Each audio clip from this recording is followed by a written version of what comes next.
I think like 30 kilos is just like my toiletries. I'm just kidding. The rest of the week, it was Alicia's dating Ritik. And I was like, oh my God, guys, seriously get over it. Because there was a picture in the paper and then all the models start whispering and talking and everything.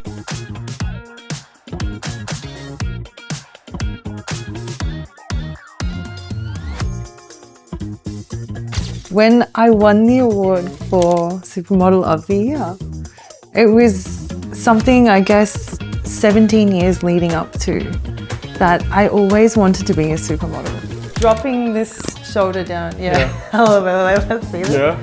Yeah, a little bit better. Yeah, it's like that, it's, if I look at the camera, so this is me normal and this is me in the pose, and I'll go.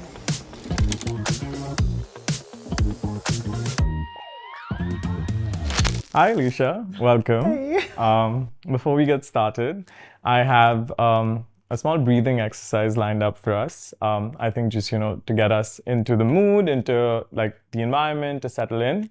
I'm an entrepreneur at heart, but I think nothing helps me focus better than yoga. So for today I have a Brahmari as an exercise for us. So for Brahmari, take your 3 fingers, last 3 fingers, cover your eyes, index finger on your forehead, cover your ears with your thumb, take a deep breath in through your nose, and hum it out.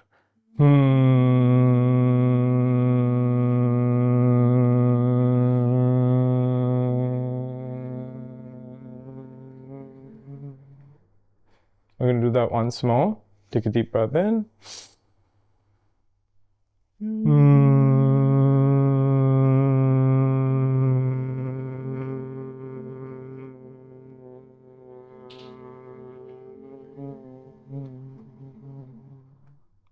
Okay, keep your eyes closed, rub your palms.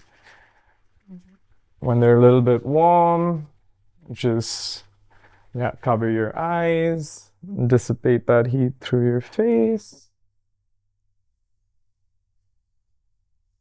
So lovely! That was the best. I hope you're feeling more focused. Yes, so welcome, pranam, to a little conversation that I call Day Zero with Shiv. I think Steve Jobs once said that life makes a lot more sense when you connect the dot backwards. I think this conversation is much like a conversation you have with friends, because I realize that, you get a lot more out of a conversation when you're talking just about life rather than trying to give advice. Definitely. And zero, because, we're going back to where it all started at different phases in your life, and we're going to build you back up from there. Amazing. So today I have Alicia Kaur, Yay!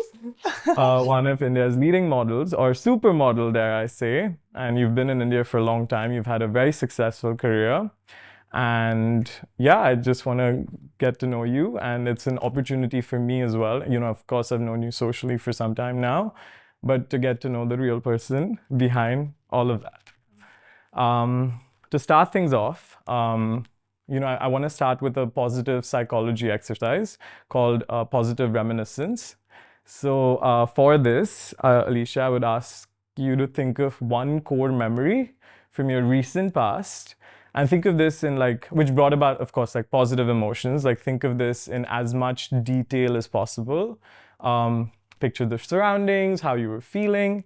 And when you have that picture, I would love for you if you could share that with us. Do I close my eyes? Yeah, whatever you want.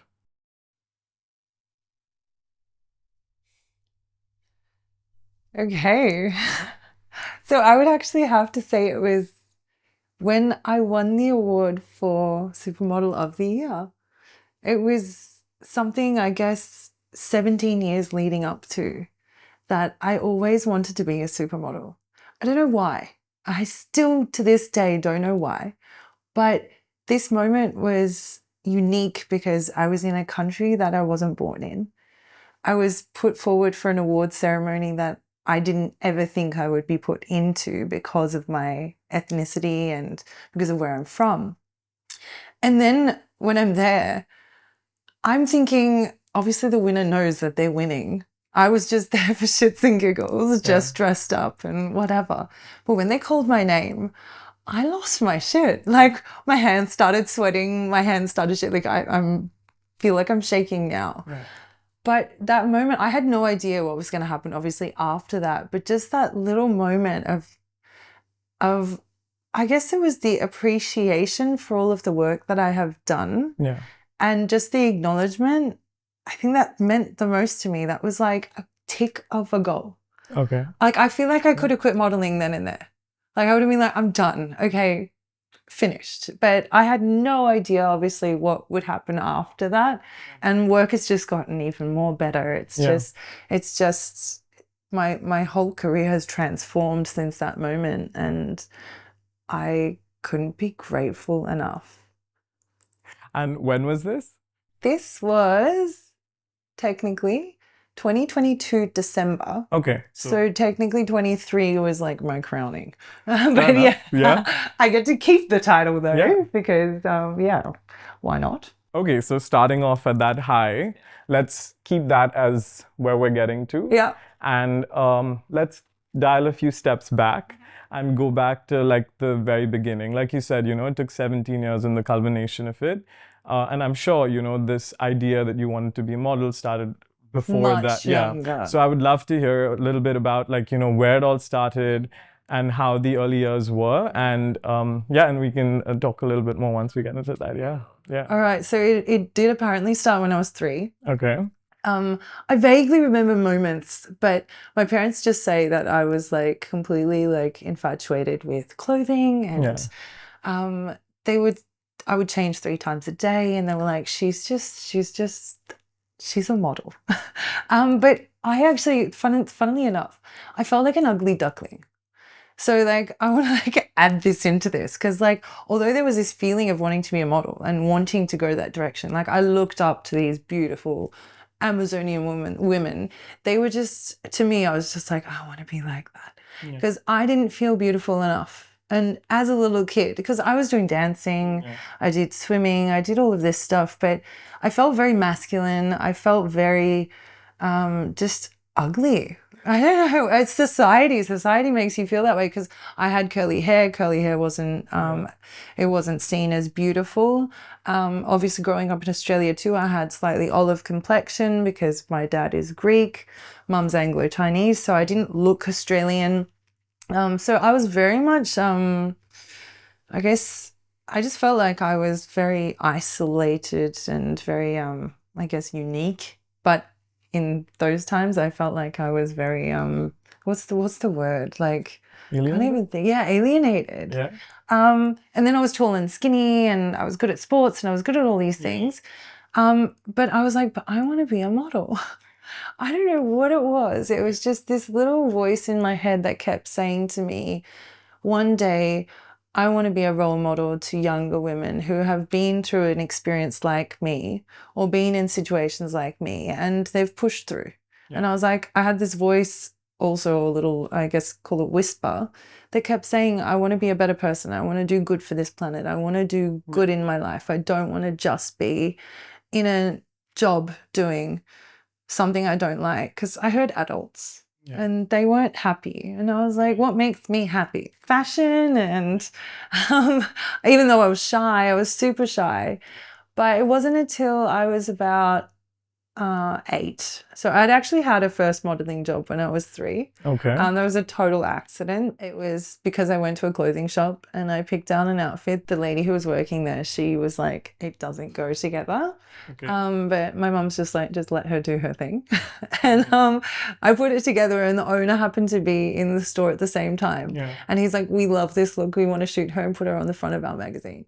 And I was like, how cool is that? But obviously, being 3, I had no idea what was going on, but I was like, yee. Then it wasn't until I was about 8 that I actually started to try to get into acting and modeling. And to be honest, my confidence levels then were pretty shitty, but because of my dancing and my swimming and everything, I had a little bit enough to kind of like that emphasis of like fake it till you make it sort of thing. Like I just imagined like when I'm on the stage dancing or just swimming even, I'm there in front of so many people and they're expecting me to perform. And I was like, it was kind of like a persona would come over me and I'd be like, I can do this. So yeah, I got a little bit of like modeling and acting work when I was a kid, but nothing really turned into anything spectacular at all. Yeah. But it gave me a taste. And I was always going, I need a good agency. I need a good agency. Yeah. But when I was about 10, Yeah. I'd had to like pay to be in agencies. Like they'd give you a fee and then you'd maybe make some money. But I was sitting there at school and I'm looking around going, I don't want to be here. Like, I need to get out of this country. I need to work my ass off. I need to save money and I need to get out because I don't think Australia is my country. Yeah. And then from basically like 10, I did like odd jobs here and there. I was doing whatever I possibly could. 14 and 9 months, you get you've got the ability to work in Australia. So I started working part-time. In the meantime, I'm contacting photographers, agencies. I'm doing everything because my parents are like, if you want to do this, you got to do this. So I was trying and I was like, I can't get an agency. Like they all want me to pay. They're like, oh, if you want to be with us, you need to pay $1,500 and we'll give you a training program. And I was like, no, but I'm like, I want to actually work. I don't want to have to pay you. You shouldn't have to pay someone to be a model. That's something I'll it's also not how the business model works. No, it's not. No, they should have you on their books and they should make money off you. There's little fees here and there that come out of your money once you've earned it. Absolutely, But they don't ever ask for anything up front. So I was like, this is not what I want. This is not what I know. Obviously, the internet was very useful in so many ways, which was the beginning of the information about modeling and everything getting out there. But from basically 14, 9 months, I was like, I'm going to get a modeling agency or I'm going to save up money and I'm going to get the fuck out of here. So that was the plan.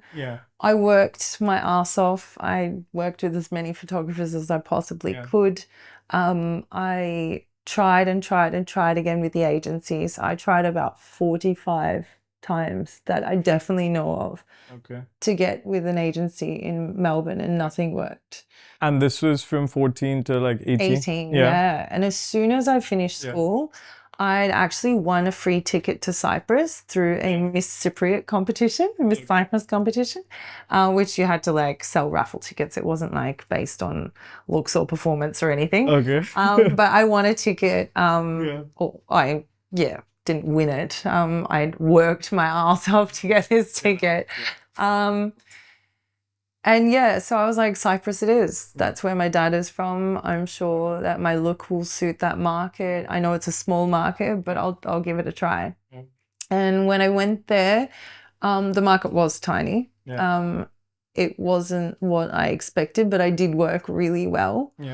But everyone kept telling me, especially because I did a fashion week there. That was my first fashion week, proper fashion week. And all the girls were like, you're from Australia. Like, if you get with one of those agencies, you've got like a ticket to the rest of the world, basically, because they've got the contacts everywhere. So that really inspired me. I was like, okay, I'll do this. Because if I stay in Europe, I'm going to spend all of my money. Because just in a small amount of time, I didn't make enough to pay for everything. No, and I was eating my savings so quickly. So I was like, I'll go back to Australia. I'll give it one more shot. Otherwise, I need to work a little bit longer, save more money, and I'm going straight to America. I was like, I'm going to do this. But once I got back to Australia, there was 3 top agencies there. I gave them all a go. And one of them was like, yes. They don't exist today, but this was like the beginning of my career, but it wasn't easy straight away. No, absolutely. And I think, like some of the stuff that you'd mentioned, especially when, at 14, where you started your first job, a lot of people always think that when they're starting off, like, you're not born a model, right? Like you have to support that lifestyle before it starts supporting you. So unless you got a nice family to support you, but absolutely. There needs to be some sort of background support till you actually get your feet off the ground, right? Definitely. So going back to like your first early jobs, I think one of the things that really stand out in this conversation is like you always had this like determined and like insane work ethic. Yeah. And I'm sure, you know, like besides, you know, having this crystallized dream that at a very young age, I just want to know what were some of the jobs that you'd done, and like how that helped you even, you know, maybe make this work ethic even stronger. Yeah, definitely. Yeah. Well, hospitality, Yeah. one of the main things that I love hospitality. Yeah. So my first job was working at a restaurant. My first proper paid job was working at a restaurant. Yeah. So I was working in the kitchen as a basically dishwasher / kitchen hand. Yeah. So I learned how to chop vegetables. I learned how to even just make plates look beautiful. Yeah. And obviously washing dishes, cleaning tables. Yeah. I moved into waitressing at the same place, and then they taught me a few things in the bar, but because I was underage, they couldn't do much. Yeah. But I learnt the basics of bartending, which that job, I loved it because it was also across the road from my house. And then at the same time as having that job, I started a job at Kmart. Yeah. Kmart's like a big, it's kind of like a cheap version of Marks and Spencer's. Okay. I worked in the lay-by section, which all of these jobs, like everything helped me in unique ways. I learned how to talk to people, random strangers. Yeah. I learned how to obviously hold a rapport and hold even etiquette. Yeah. Then I moved to what did I do after that? A retail. Yeah. Okay. Then there was this clothing shop, and it was so cool. Everyone who was wearing their clothes. I was very cheap when it came to clothing. I was like, I was one of those people that was like, okay, for this much money, I can buy 3 of these tops at like $15 a piece. Yeah. But at the expensive shops, I was like, I can only buy one top. Yeah. So I was like, easy. Yeah. So, but this shop was one of those places which had the more expensive clothes, the cooler stuff. And the one you worked at. Yeah. Okay. And I tried to get a job there. Like I tried multiple times, and it like throughout working at the restaurant in Kmart, I was like, I'll keep trying, and eventually I'll be cool enough to work there. And it was funny because once I actually got a job there, I started as a casual. I worked to part-time. I then ended up moving to full-time. And then moved to second in charge. Yeah. And then I moved to helping the other stores managers manage their stores.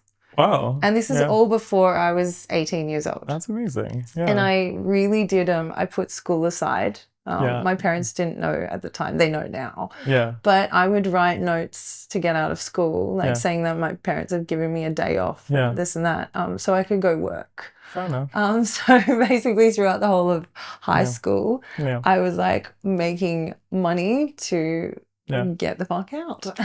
Fair enough. But yeah, then I also got into promotional modeling, which is like handing out flyers, and certain companies have certain jobs. So one would be like Audi. I worked for Audi. This is like as soon as I turned 18. Yeah. So Audi had like at convention centers, they had these cars set up and everything. And it was my job to get people to look at the cars and tell them the stats and everything. Yeah. And then if they were interested, I'd then move them to the salespeople. Yeah. And they actually offered me a job to work for Audi. Yeah. So there was jobs like even Vodafone. I had to drive golf carts to like at the Grand Prix, and I was driving the drivers to and from the like track. VIP center. Yeah. So that was really cool.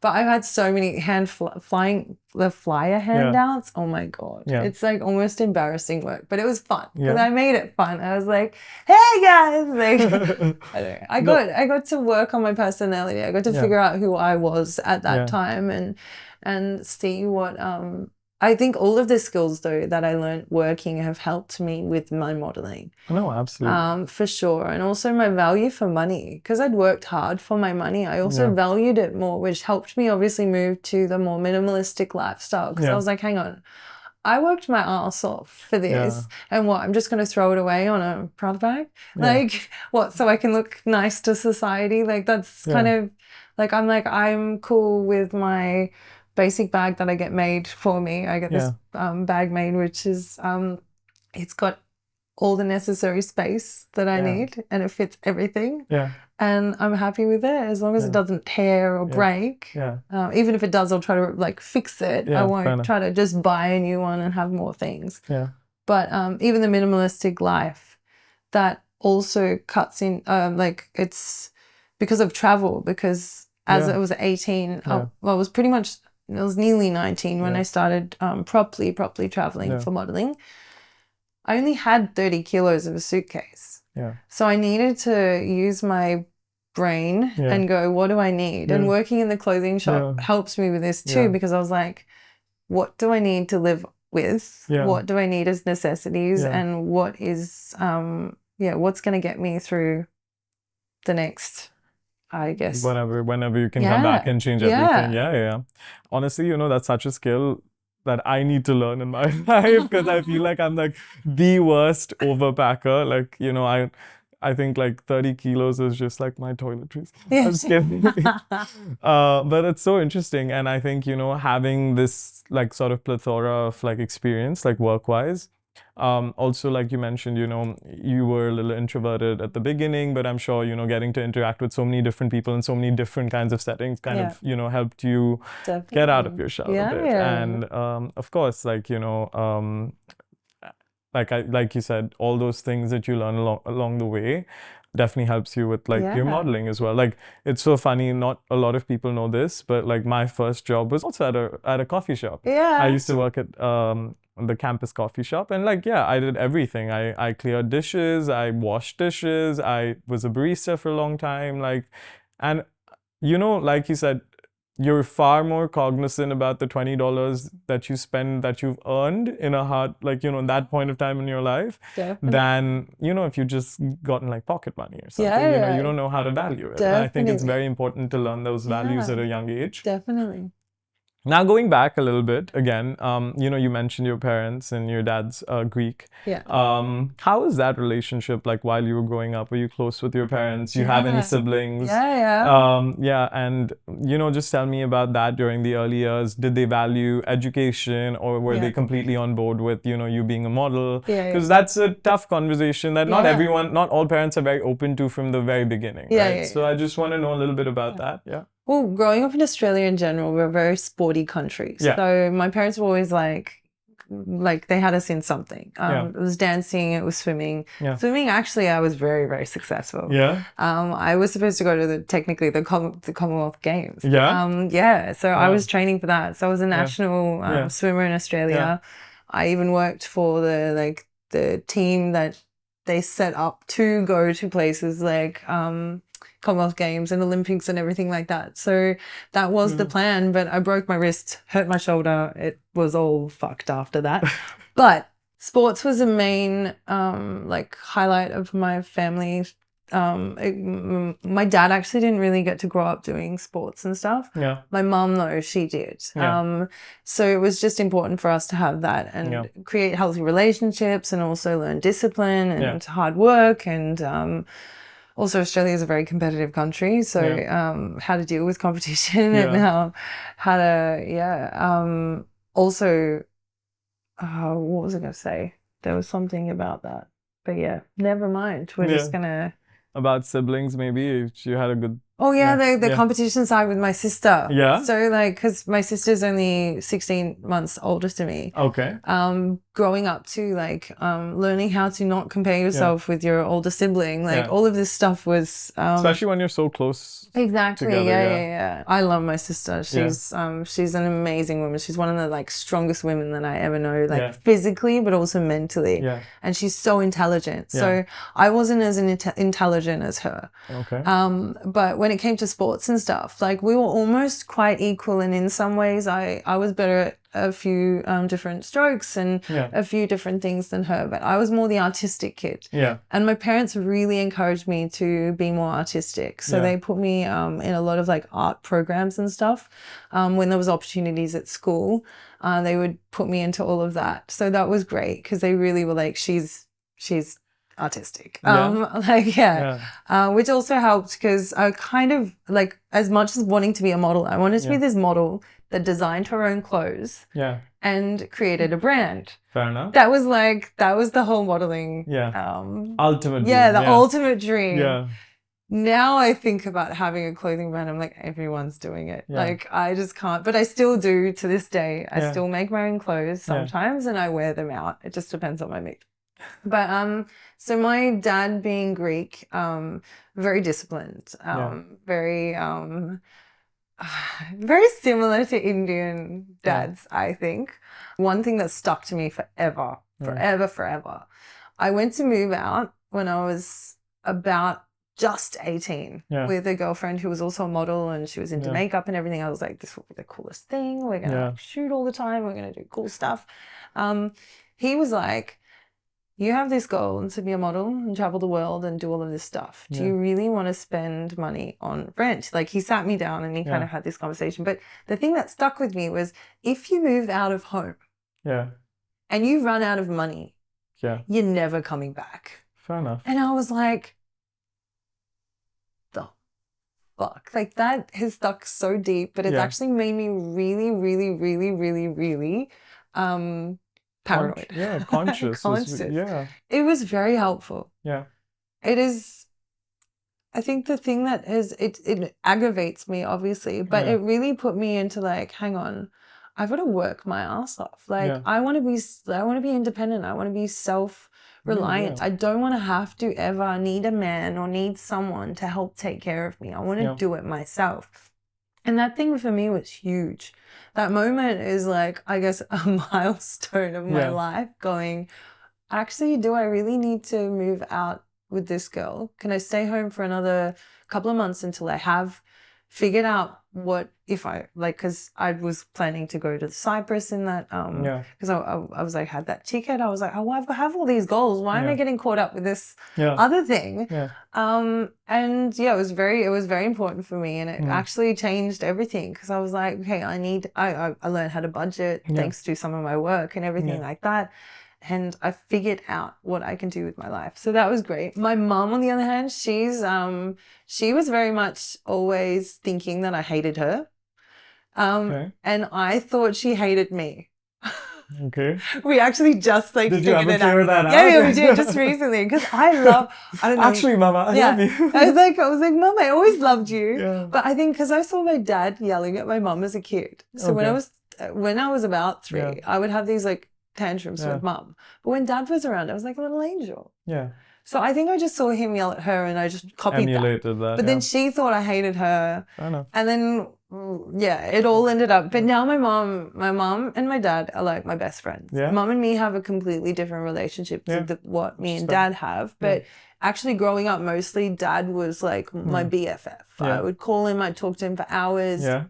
We talk about life and spirituality and everything like that. I didn't really grow up with religion. Mum was Catholic, Dad's Christian, Greek Orthodox. So I was like, I'm out. Like, too much. And then like, obviously, growing up in like a mostly Christian Catholic society, I was like, I like the essence of what religion's about, but religion always scared me. And my parents were very like, they understood. Like, there was moments where even we did a family trip to Cyprus. And they wanted us to stay in a church, and I started crying. I was like, no, like, I don't know. I was thinking of like ghosts, and I don't know. It scared me for some reason. And they were like, okay.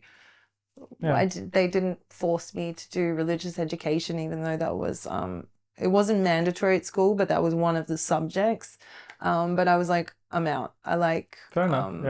I actually went to a Catholic school. So, for a long time in my life, we just had scripture class. Like, and, as a family, I'm not Catholic, but like, it was nice to appreciate the stories and like, it's always nice to hear about, like, but if you practice and how much you practice, I think that just depends on a individualistic perspective always. Well, I definitely, because of swimming, we were more into like, manifesting. So like one of my coaches, amazing coach, he got us to like close our eyes and envision winning a race, and he got us to create vision boards of what we wanted to accomplish and all of this. So this became more of I guess the spiritual journey of mine started then without even knowing. But all of this is really like setting goals. All of this I find it's kind of like, I believe in the universe. I guess most people, universe, God, whatever you Yeah. want to call it. Like I Yeah. believe in this oneness of Destiny everything. or like, yeah. So that was great though about my parents like Yeah. encouraging me in Yeah. that way to just be you. Yeah. They were like, you do you. Yeah. And they knew obviously about me being good at sports and art and everything. And to be honest, I wasn't the smartest kid in a way. I was very like street smart. You're thrifty. Yeah. Hustling. Definitely. You And Dad always taught me hustled, everything. yeah. Like Yeah. it was like he taught me how to cut the grass, how to fix the car. He taught me Yeah. woodworks, metalworks. Like I was always fixing things at home. He taught me the best of that. Mum made fashion, like she made clothing. So yeah, you picked that up. Yeah, I picked everything, and I picked up cooking. I picked up all of this at home, and we All the had skills, chores and everything we had to do. Fair enough. So I picked up all of that, and brain fart. No worries. Yeah. And that's kind of what you were more interested in over books. Oh and yeah, stuff. yeah, definitely. Yeah. Thank you. You're welcome. Yeah. That is why like I wasn't so concerned about school because as long as I could pass and learn all the things that I needed to learn, then I'd be all good. But fair enough. Yeah. They also were aware, and this has been happening for years, but I did get teased at school a lot. Okay. One for being good at things, which they would always tell me, like, it's just jealousy, Alicia. And I was like, yeah, but why do people have to be so mean? Like, I see people getting appreciated for winning a sport, but on the other hand, if I won the sport, everyone would be like, oh, she cheated, or it's because of her height, or it's because, like, there was a stupid game at school. Do you know where like a whole group of people will like go in a like cluster, and then someone will throw the ball, and you got to jump. It's called markers up. Okay. And you jump and catch the ball. Something so, like, Australian. I was really good at that game because I was tall, but because I was tall, I was cheating, and then it's not fair. But there were other tall people, they were tall guys, but they just couldn't jump as high. Fair enough. But I like these things like this as kids, like as a kid, really get to you, and like you start to think that there's something wrong with you. Yeah. And I was like, I can't change my height, but I prayed. I was like, please, please, please, like, make me shorter. I was like, make me shorter, make me stop growing, like, and I was like, make my hair not curly, because like I'd get made fun of having curly hair, or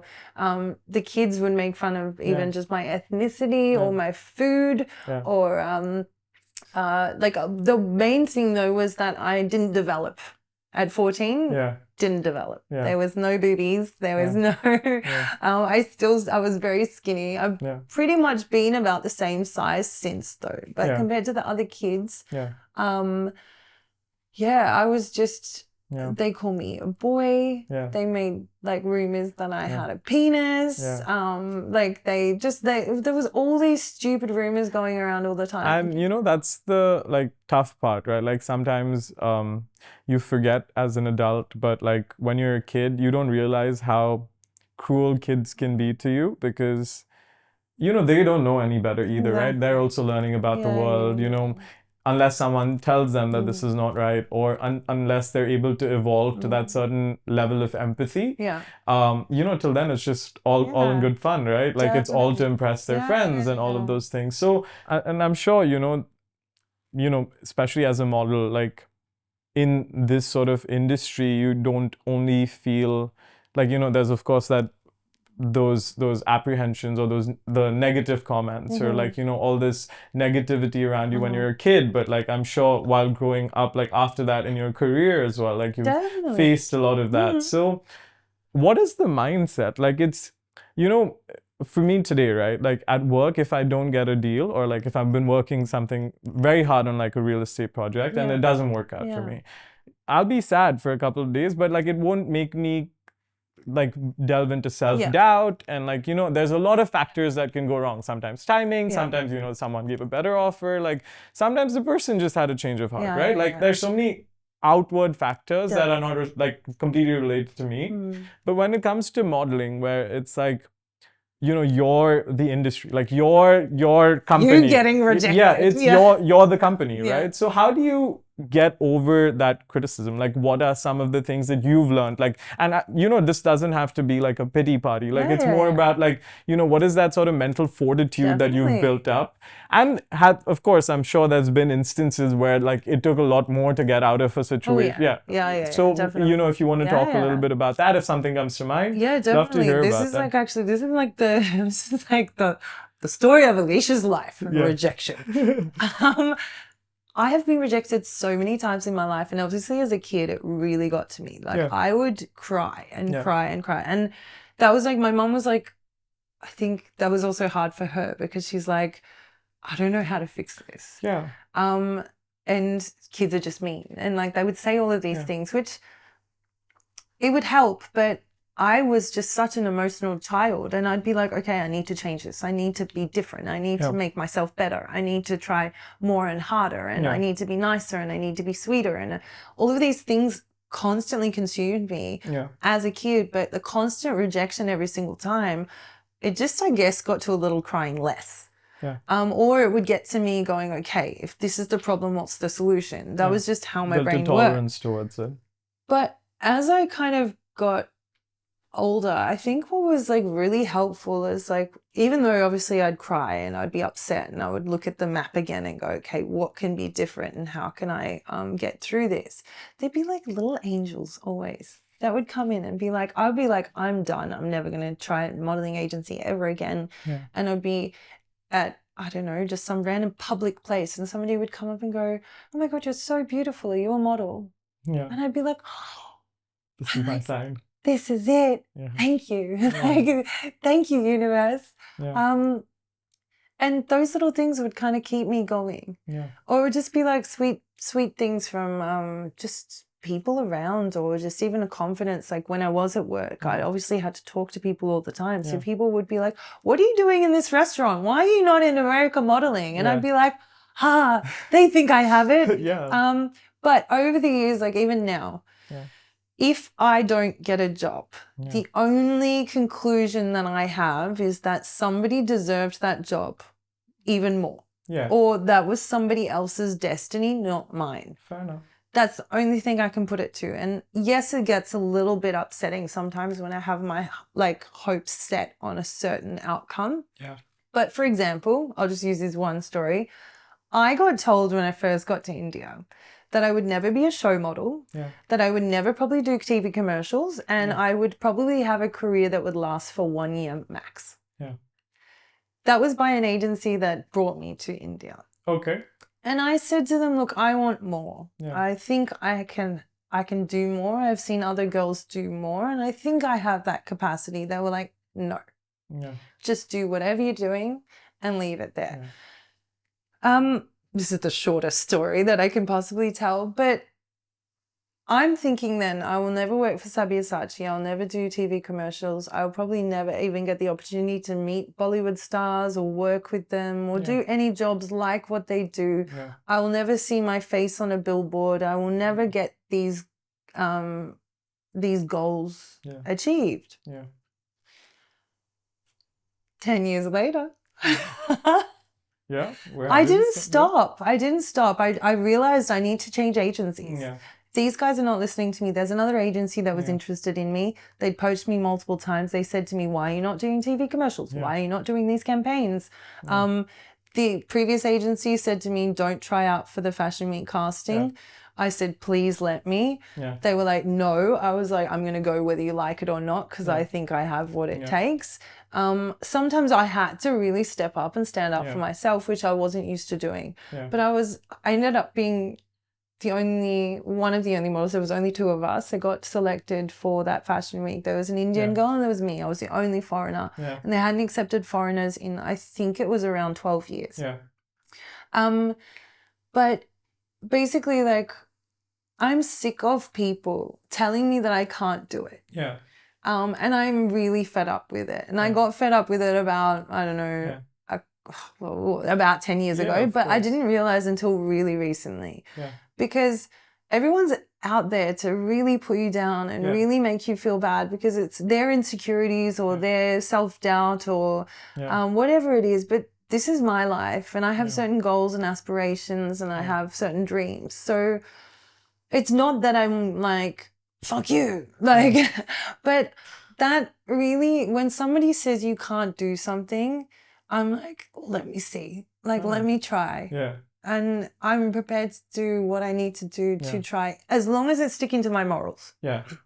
If I have to do something to hurt someone or to, I guess, go against the yamas and yamas of yoga, like enough, yeah. violence is something I will not do. Could do Yeah. if provoked, Yeah. but really don't want to do. Unless you're doing like, yeah, I understand. Like if what you're doing is not harming anyone in any way. Yeah. Like that I don't inspires like you. to bully. Yeah. I've had it my own self. Don't Yeah. like to do it. I don't like to cause violence in any way. Yeah. Wherever necessary. So as long as it's within my moral standpoint, I'm really like, I'm eager to see what this world will bring. And when I don't get those opportunities that I want, I'm like straight back to the drawing board. I'm like, what's different? What needs to change? What can I adjust? Am I working hard enough on myself? I don't try to put pressure on myself, even though I do. We all do. I get constant therapy. I get weekly therapy with a therapist to help keep me on point. She's like my life coach, basically. I have a best friend also in Australia. She's like my actual life coach, who keeps me on online. Just we like literally have like almost a daily conversation about like what's happened, what are you aware of, what have you learned, what can you. We do this for each other, and it's beautiful because I think that also helps. And I will say, look, I didn't get this opportunity, and she'll be like, it's okay. She's like, she's like your biggest cheerleader. Exactly. And very cool. Yeah, everyone needs that one person, right? Yeah. But I really think if I could say anything to anyone about like this whole, I guess, rejection and it's part of life. But you need to like figure, it's like a puzzle, right? It's like we all are on a certain path, and I think if something's not working, you need to like deter a little bit. You need to do that discipline. Like you need to put the discipline on yourself and go around it and really figure out. I don't know if it's the same for you. I think, it's just like I think you need fortitude with anything that you do, right? Like as an entrepreneur, as even like when you're working a job, right? Like if you're working a corporate job, if you think this is the best work that you've ever produced, and then someone else just comes in, like your manager comes and takes all the credit for it. Like all those things, you feel very dejected, right? But I think especially when you don't have, say, a part jot out for you, especially in a career where you're a creator, like you're a model or you're an actor, everything's so unpredictable. It's like a job, it's a gig-based sort of economy, I would say. And then if you do a lot of gigs, then you're like in the industry, like, that kind of situation. The difference would be like as an entrepreneur versus like as a creator, like you're yourself the industry. So I think the dejections are a lot more, the highs are a lot more, and like the lows are a lot more either. So like too, right? So I think getting over that and that sort of mental fortitude, like it's almost like an athlete, right? Like it's like you need to zone in and you really need to like believe, you need to have this like immense belief in something in yourself, and then like you said, the universe will put in signs where you're going on the right path. And I think that's all we can hope for. I think there's probably a difference, but you made me think about it. There is like one thing that's so hard also in this industry is to not go to that egotistic point, because like there's me going, I'm a supermodel, I'm this, I'm that, but I want to still make sure that I don't go too far with that and lose who I am as a person in my superficial ego and start behaving in ways that I don't really want to behave and start doing things that I'm not proud of. Like there are so many people that can go easily and get into this industry with having sex with certain people and doing nasty things like backstabbing, going behind people's backs. It's all there. But if you want to go down that route, like, good for you. But that's not something I would ever want to do. Fair enough. In this career. And so many people are prepared to do those things. Which just baffles me. And I've seen and I know of people that do those things, and good for them. There is no judgment. You do what you've got to do. But when you do it on your own, because of hard work and good faith, and even just goodwill and I think it's so rewarding. No, Like, absolutely. it's so rewarding. And I think that's also such an important thing to know, that there is a way besides that, right? Like, you know, there's so much like sort of noise outside Yeah. from outsiders looking in. Yeah. And of course, you know, you hear so much, and there's so much of the the voices just going around, like, you know, it's just a negative connotation to the whole thing. But like, then you meet people, and you're like, no, like, I know your journey, and I know like all the things that you went through to get to where you have, and it is possible. And I think that's so important for like all the kids, like everyone who's like trying to be in this, like whether you're 14 or whether you're 40, like, you know, if you're trying this for the first time, I think a lot of the initial sort of apprehension is, you know, the families would tell them, or like the friends would tell them, or like, you know, just the general sort of connotation around it would tell them, you know, this is the only way to get there. But I think it's not, right? Like you said, you come across a roadblock, you work your way around. And like now, okay, so this is cool. Now, even though I haven't gone to college, pretty much during school I studied fashion design, multimedia, graphic design, and I feel like there's something else. They're not. Fuck it. I don't have like a proper college education, but because of my modeling career and all these little jobs I've done, I've been offered the craziest jobs where I'm like, why would you hire me? Like, but they're like, but we love your personal skills. We love how you manage this. I've had the coolest job opportunities. I'm like, I'm not ready for anything like that. But I know after modeling, I can get into something way more beneficial for my future. Without the college degree. Absolutely. There's other ways to get everywhere in life. And you know, just taking off of your college degree point of view, like I went to college, I've just done my undergrad so far. Honestly, if you ask me as a career, like I've been working for over 5 years now, do I use a lot of the book stuff that I learned? No. And college was like, I think 15% of that book stuff that I learned, and 85% like managing other things. Like, you know, going back to one of the things that you'd mentioned, that your dad had this conversation with you, and you realize that if I'm out of the house and I run out of money, that's it. Like, you know, I can't come back.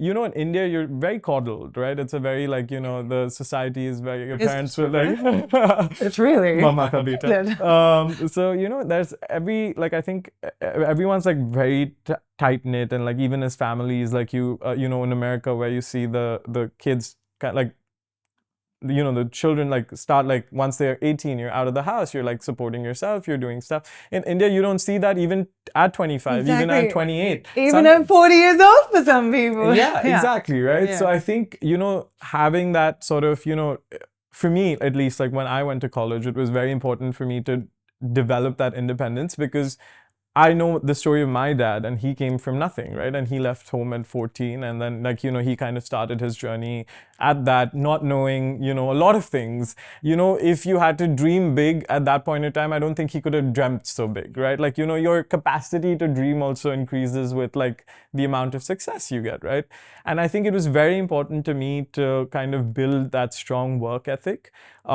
I'm a very like obsessive kind of person. So like whenever it comes to anything, right? Like whether it's like a job, or like whether it's, you know, trying to make something, or it's a business deal, I'm very obsessed with it. Even it could be something as stupid as or as superficial as like a fitness goal.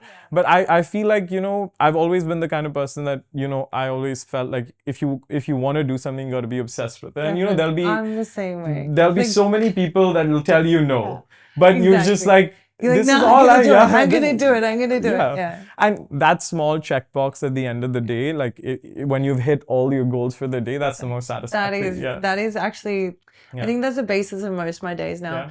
I have these bigger goals. I'm sure you do too. But like if I've done my daily goals, so satisfying. I'm so satisfied. But oh fuck, it came to me again, and then I lost it again. And wait, just give me one brain second. No, take your time. No, it's gone.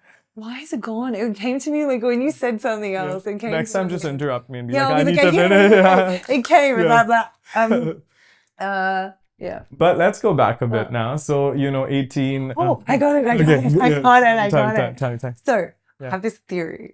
So, if some human is out there doing it already, then it's definitely possible. Yeah. Now, if you have a new creation Yeah. that is not been heard of before, Yeah. a little bit difficult. Yeah. Not impossible. Yeah. Because people have created stuff before. Exactly. Yeah. Exactly. Yeah. So that, and if there's something similar to that thing, but it's just not around Yeah. yet, there's that possibility. Yeah.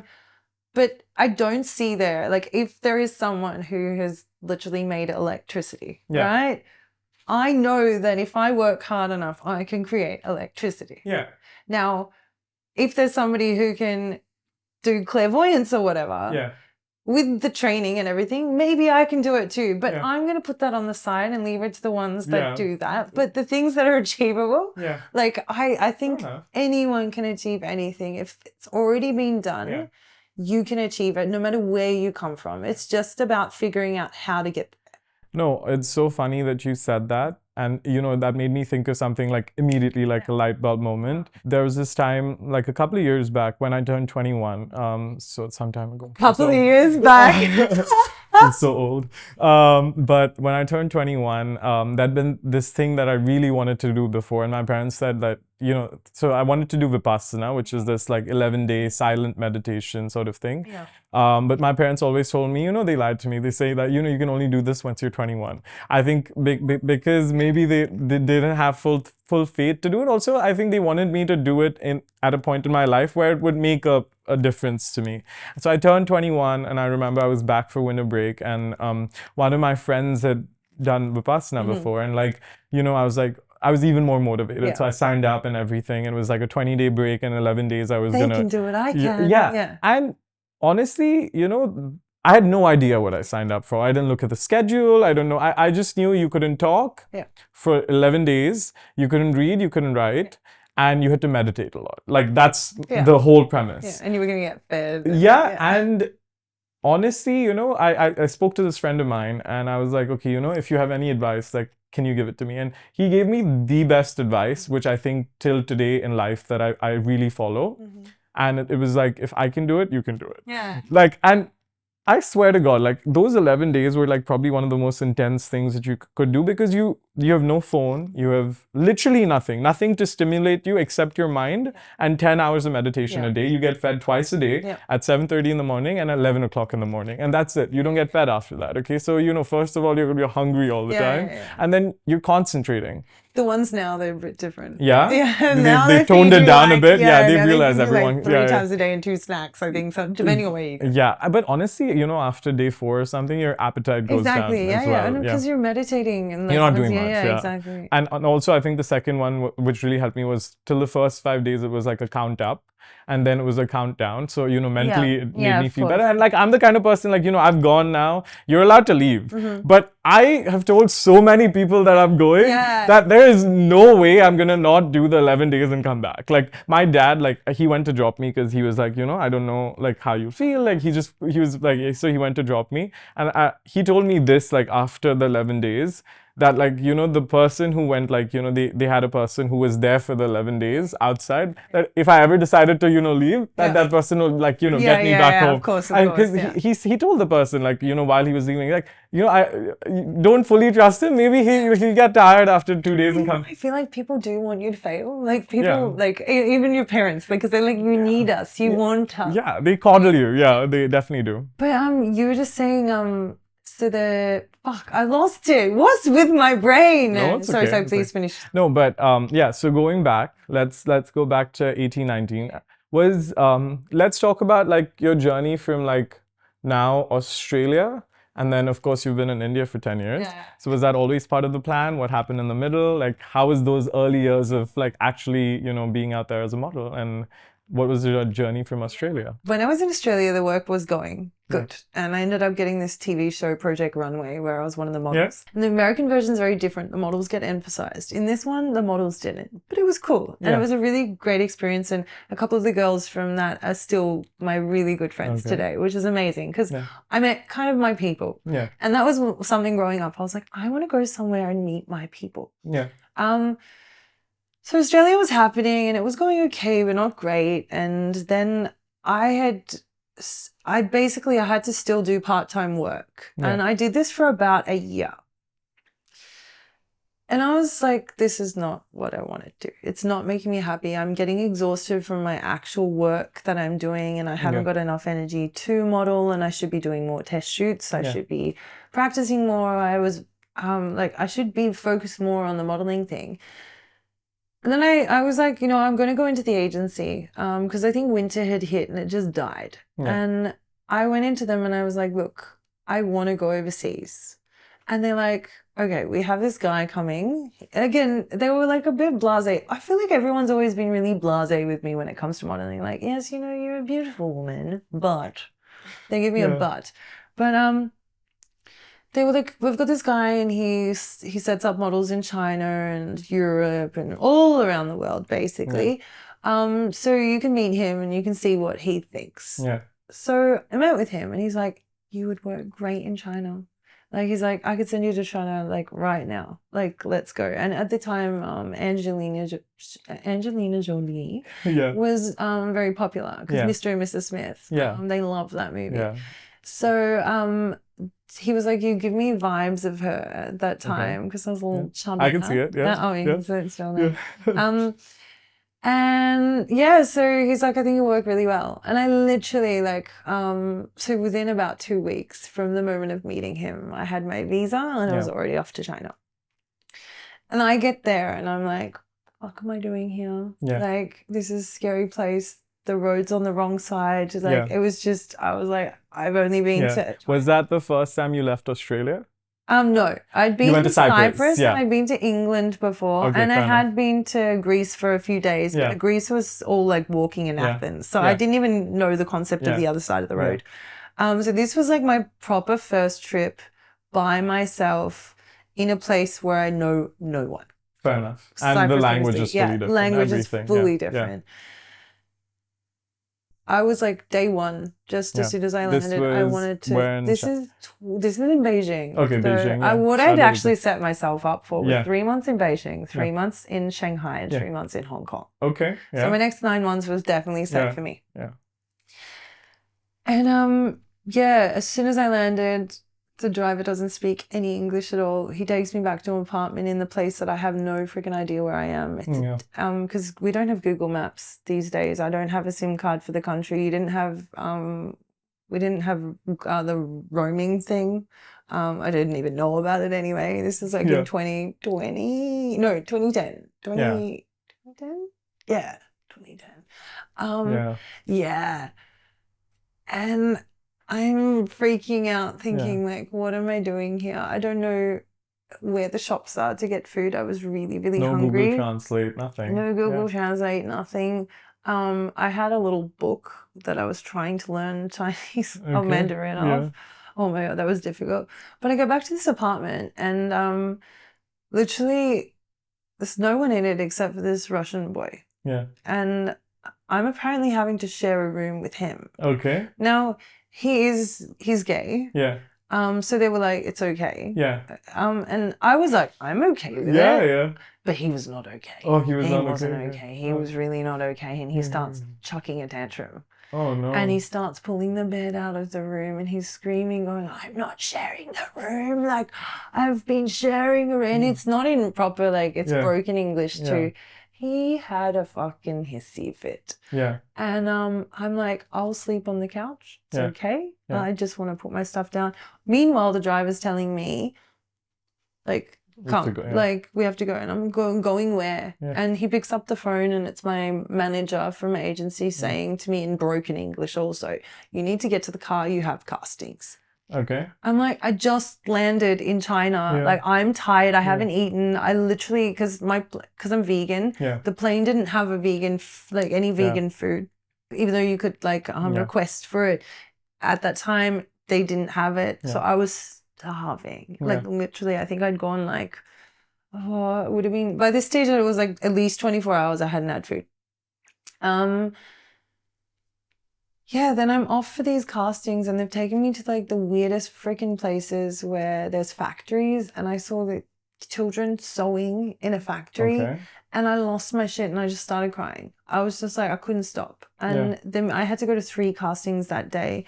Every single time. And this is the day you landed? This is the day I landed. Okay. And again, I haven't spoken to really anyone who's speaking any English. Like, it was just the Russian guy. There was this, the driver. Yeah. There was a couple of models though that I met in the car with broken English. Yeah. And by the end of that day, after seeing what I saw, which I was like, I'm out, I'm leaving. I need to get out of this place. I'm going to call my parents on Skype when I'm back, if I can get a Wi-Fi password. Yeah. And I'm just going to tell them to change my ticket and go back, and help me get back home. Yeah. And yeah, on my way back in the car, there was another Russian girl. Okay. And she looked so young. She looked like she was about 15, 16 years old. Yeah. She was 16, which I found out. She sits next to me and she's like, she puts her arm around me. She's like, I am a movie star and the world is my stage. Okay. And I've just gone, It just clicked. It was like an epiphany going off in my mind. Yeah. And I was like, I think I can do this. Like, it's a challenge. Yeah. But I want to know more about the culture. I need to know more. I need to know what it is, why I saw what I saw, why, like, I saw people with limbs missing on the way. Like, it was just, there were so many beggars. It was just a crazy day. I was culture shock coming from Exactly. I'm sure it's like Australia to that, like a massive culture shock. I had no idea no one prepared me for this and no documentary or anything. Yeah. And you weren't seeing the glamorous, like, Beijing, like, you know, touristy side. You were actually there to work. Like, so I'm sure, you saw like all of it, like, in day one. Yeah. Day one. Yeah. And by that evening, I'd actually got back to my house, and then I hear this Canadian voice in the background. Okay. I was just like, I ran to that room and I was like, who are you? And she's like, hi. And then there was another Canadian girl there, and then there was a guy from Spain. Yeah. And they were so lovely. They're like, what's your name? And I was like, I'm so hungry. Yeah. And they're like, oh my God, you probably don't even know where the shops are. Have you eaten all day? They offered me food on the spot, like their food. And then they took me for a walk to the supermarket where I bought food. And then when we came back, they were like taking care of me, like making sure that I like welcomed in, and they told the Russian boy off, made him put the bed back in the room so I could have a good night's sleep. They actually, even one of the girls offered me her bed and that she would sleep in the room. Okay, fair enough. And I was like, oh my God, what is happening? Literally, then they were like, we're going to go out to a party. Do you want to come? And now I'm fucked. I'm tired and everything, but I was like, why not? Yeah, of course. When I got to this party, it was a free party for models, so many people. I literally like met the most amazing people, and I was like, yes, like this is cool. This is like, you really became the movie star in the world you're and it changed everything. And even though incrementally I had spoken to my parents and I was crying on the phone going, oh my God, this is what happened to me today, but I just met the coolest people in my apartment. I'm going to just breathe on it. I'll sleep on it for the night and I'll see how I feel tomorrow. We go out party, we have the best night and meet all these amazing people, foreigners from all around the world, here for the same thing, here modeling, here alone, doing exactly what I'm doing. I'm like, okay, I found my people. Like, I found the people that are doing what I... Then I get back to the apartment. I go to sleep and I wake up in the morning to a phone call. Again, the phone rang and I had my first job that day. So there were like cars coming in 20 minutes. You have to go. Luckily I didn't drink alcohol. So I was like, yes, but this is so cool. Like, technically second day out the bat, I'm working. My career there was so good. China loved me, especially Beijing. I actually met an Indian model in China who became like family to me. He said to me, he's like, one day I'm going to bring you to India. I'm going to find you an agency and I'll bring you. And basically after my whole China episode happened, which something terrible happened in Hong Kong too, which shaped me and made me, I guess, the minimalist I am today. Do you want to talk we about can it? touch on that. Shanghai was shit, by the way. I hated Shanghai. So Beijing was great. You Beijing were was working like, a lot. Amazing. Everyone thought I was Angelina Jolie. I had the time of my life. I was working almost every single day. when I wasn't working, I was booking jobs for, and I was other just, it was days, just on the go. Yeah. Some days I'd even have 2 jobs a day.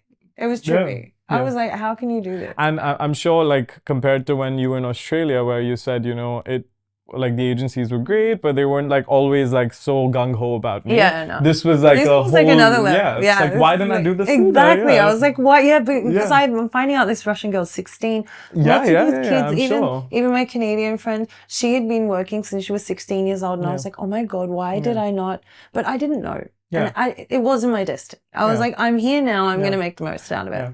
I'm on time. Yeah, exactly. Yeah. I have arrived. Yeah. Then Shanghai happened. That was really tough for me but I actually got my body into full on shape because Beijing I was working so hard. Yeah. I didn't have time to work out. I was going out a lot. I was eating a lot and and I was also under eating. It was weird because they don't feed you, but then when you do eat, I was overeating. And not great stuff because I found China was really hard to find healthy vegan stuff unless I went to the shops. But if I didn't get to the shops in time, I couldn't get the healthy stuff. But Shanghai was like every single day I had like a food plan. I could make my food. I had time for that. I didn't work as much, but I still worked really great. But I worked out and I worked out good. I got this like figure that I wanted, which was just like this. This all started then, which was amazing. Yeah.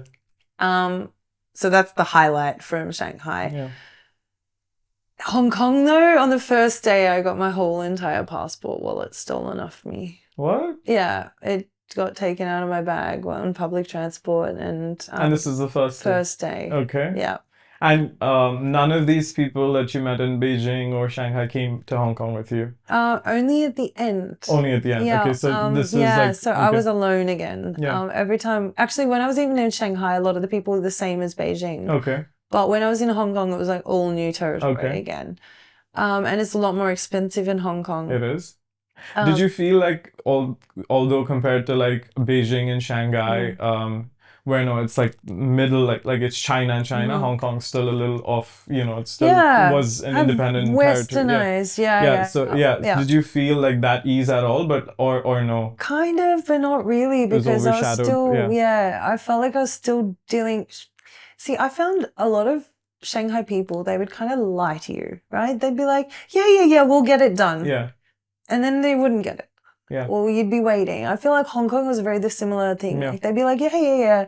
Like even when I lost my whole entire wallet and passport and everything, all I needed was 2 pictures signed saying that we know Alicia for more than 2 years. Yeah. Now, technically it's illegal for them to do that, but I could have gotten my passport back within a week or so. Yeah. Maybe 10 days. Yeah. But they were like, no, it's illegal. We can't do that. And I was like, okay, fair enough. Yeah. I don't want you guys to do anything that but please help me. Like, please help me with using the phone, sending mail and all of that stuff. And they're like, yeah, but you have to pay for it. And I was like, okay, I understand that, but I don't have money right now. But they're like, you have pocket money. So they gave me I had pocket money for 6 weeks. Yeah. They were like, after 6 weeks, if you don't have it, we're going to cut you off. And I said, well, like, could you please help me with this? Like, at least extend it if I don't have my passport. And I will happily transfer you once I have my cards. I'll happily transfer you money. Yeah. I'll get my parents to send you money or something. Yeah. And they were like, no. So there was just, I don't know, there was just this like constant, like, they weren't very helpful at all. Yeah. I don't ever want someone to break the law, but in this way, even when I wanted to send a mail, they're sending mail from the office, right? But they were like, no, we can't send it for you. You need to go to the mail office yourself. And I was like, okay, thank you for being so helpful. Yeah. I'll remember, like, I was like, fuck. But that was terrible because I couldn't work because I didn't have my passport because my visa then wasn't stamped. Yeah. And I needed my visa stamped to be able to work in Hong Kong. So I did a whole lot of nothing except for wandering around. I would go to castings, but I wouldn't book the job because I didn't have the visa unless a client was okay with that, which is totally some jobs in China. They were cashy jobs, I guess, but they were still through the agency. Yeah. And then there was test shoots, but no one really wanted to test at that time because the work was busy actually at that time. And the agency wasn't helpful at all with hooking me up with test shoots or anything like that. I just had weird experiences there of like, it was just really not, the energy in itself wasn't great there. And it really, I was crying nearly every day because I had to walk everywhere. I didn't have enough money to pay for public transport and eat. So I had to prioritize with my food because I knew my money was going to run out. So I had to start budgeting. I couldn't buy things all of a sudden, which I went from like, I guess, working in retail and to like literally having to live out of a suitcase. And I started like falling in love with the stuff that I owned and started treating it better because I was like, I need it to last me. And it's already like, it's been 6 months of me almost wearing this stuff, recycling it. Because I was like, oh, I'll shop when I get to Hong Kong. Because everyone kept telling me, fair enough. buy new stuff in Hong Kong because it's cool. Like, don't buy it in Beijing or Shanghai because it's like, it's not as cool. But yeah. So I was like, I had like 20,000 USD in my wallet. Gone. Like that was my money that I earned from Beijing and Shanghai. It's gone. I had my cards gone. Everything was gone. I had no, there was no ID. So I couldn't go to a lot of places. I couldn't get into a lot of clubs. I couldn't do all of that. So there was restrictions in that way. I could only go to restaurants that allowed me. I couldn't drink alcohol because one, I couldn't afford it. But two, I didn't have an ID to prove that I was my age. And they were very strict with that. I couldn't get another job because I had no ID. So it was very, very limited to all the stuff that I could do. So yeah, a lot of exercise. I lost a lot of weight. I went from being what basically size I am now to, which is 60 kilos down to 52 kilos. Oh, wow. Like I just got my passport back. And the agency was super excited. I was super excited because I was like, hell yeah. Finally. I can now work. So I went off to Macau. I had a beautiful day. It was stunning. Then I got my passport stamped on the way back in. Now I can work. They sent me to a casting, which was for Fashion Week. It was last minute. I booked the DKNY show and they put me in a pair of shoes, which was like a 38. And I'm a 41. They were like, if you can fit into these, you're in the show. And I squeezed my foot into them and they were like, cool, you're good to go. Then I went to one more casting, which was at like the top of the hill in Hong Kong. And there was like a brick staircase going up, a concrete staircase going up. And as I took a step, I knocked my big toe against the step and I fainted. Oh no. Because of the pain of this. I'd broken my big toe. And because I fainted, I've just recently I was asked what's wrong with I've got like an issue with my chest plate because I must have fallen on my shoulder, which knocks my chest plate out of place. But basically, because this show was happening, I'd broken my toe. My agency was like, no, we're not having this. Like, you have to do the show. And I was like, I can't do this show. My foot is purple. They brought a doctor home. Long story short, I was like, I called my parents up and I was like, change my fucking ticket, please. Because I couldn't call international. I was like, please change my ticket. I want to go back. Send me home now. Like, I'm done. This place has just like broken me. And as soon as I landed, because of like, I was crying. Like, I was like, my foot was in pain.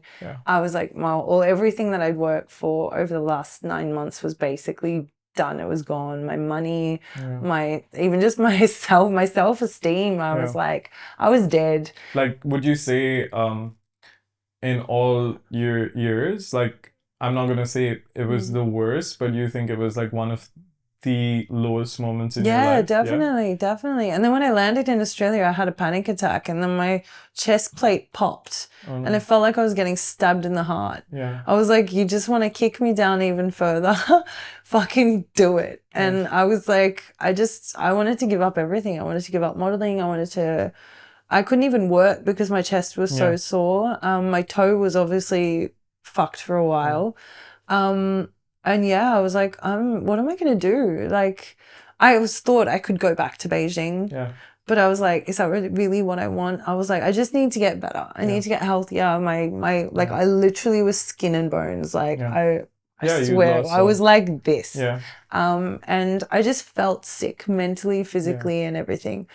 You know, I got goosebumps just listening to you. So, how did you get back up from that low? And then how did the rest of, like, how did India follow after that and like all of this stuff? Because that's, you know, it's been Yeah. like 10, 15, like 10 years. Yeah, 10 years, yeah. So I know memory might be hazy, but like, I just want you to maybe focus in on that sort of feeling that you were feeling Yeah. then. And then kind of like what you were experiencing, and then what was that one thing that snapped everything back into action. Yeah. Yeah. Getting back to Australia, it was sad. Like it was kind of, if I can imagine the whole period just being like a grey cloud following me around going, Yeah. I think I've got to give up modelling. I think I've got to give up everything. I'm getting too old. Because obviously, you know that this, yeah, I know I'm 20, 21 by this stage, and I'm like, I'm getting too old. But I was like, I need to just go back to making money, but my chest was still really bad. So I needed to get a job that was easy enough for me to do without heavy lifting or anything like that. And to be honest, after all the work I'd done, I didn't want to get back into retail or into hospitality, because I was like, I want to learn new things. I want to learn because I'd started learning stuff like on YouTube and everything. I'd started like trying to figure out also like who I wanted to be and what direction I wanted to go into. And I started listening to a lot of like self-help audiobooks and stuff like that, just like trying to like grow as a human at the same time, also spiritually. So I ended up picking a job, which I was very lucky. It was actually for auto parts, selling auto parts. But I wasn't selling the auto parts. The auto parts were already sold. I just had to deliver them to different mechanics. Okay. So it was the coolest thing because I was driving all day. I love to drive. I was driving all day. I think I had a car accident around that time too, which messed up my chest even more. But it gave me all this time to like just listen to audiobooks, and I also learnt patience because I was a very aggressive driver originally. I became so I learnt my patience at this job. I hated it, mind you, in a way, because I was like, this is not what I want to do, but what can I learn from this? And I need to make money. And it was really close to my house. And at the time I was dating this guy, and he basically, he wanted like a future. Like he was like, I want to get married, I want to have kids, I want all this stuff. And I was like, but I want to model. Like I want to model. I don't know why still, but I want to model, I want to make money, and I want to get out. And I was living with him, and this job's going on, and I'm just like, I can't do this anymore. Like I can't, like I've learned what I need to learn.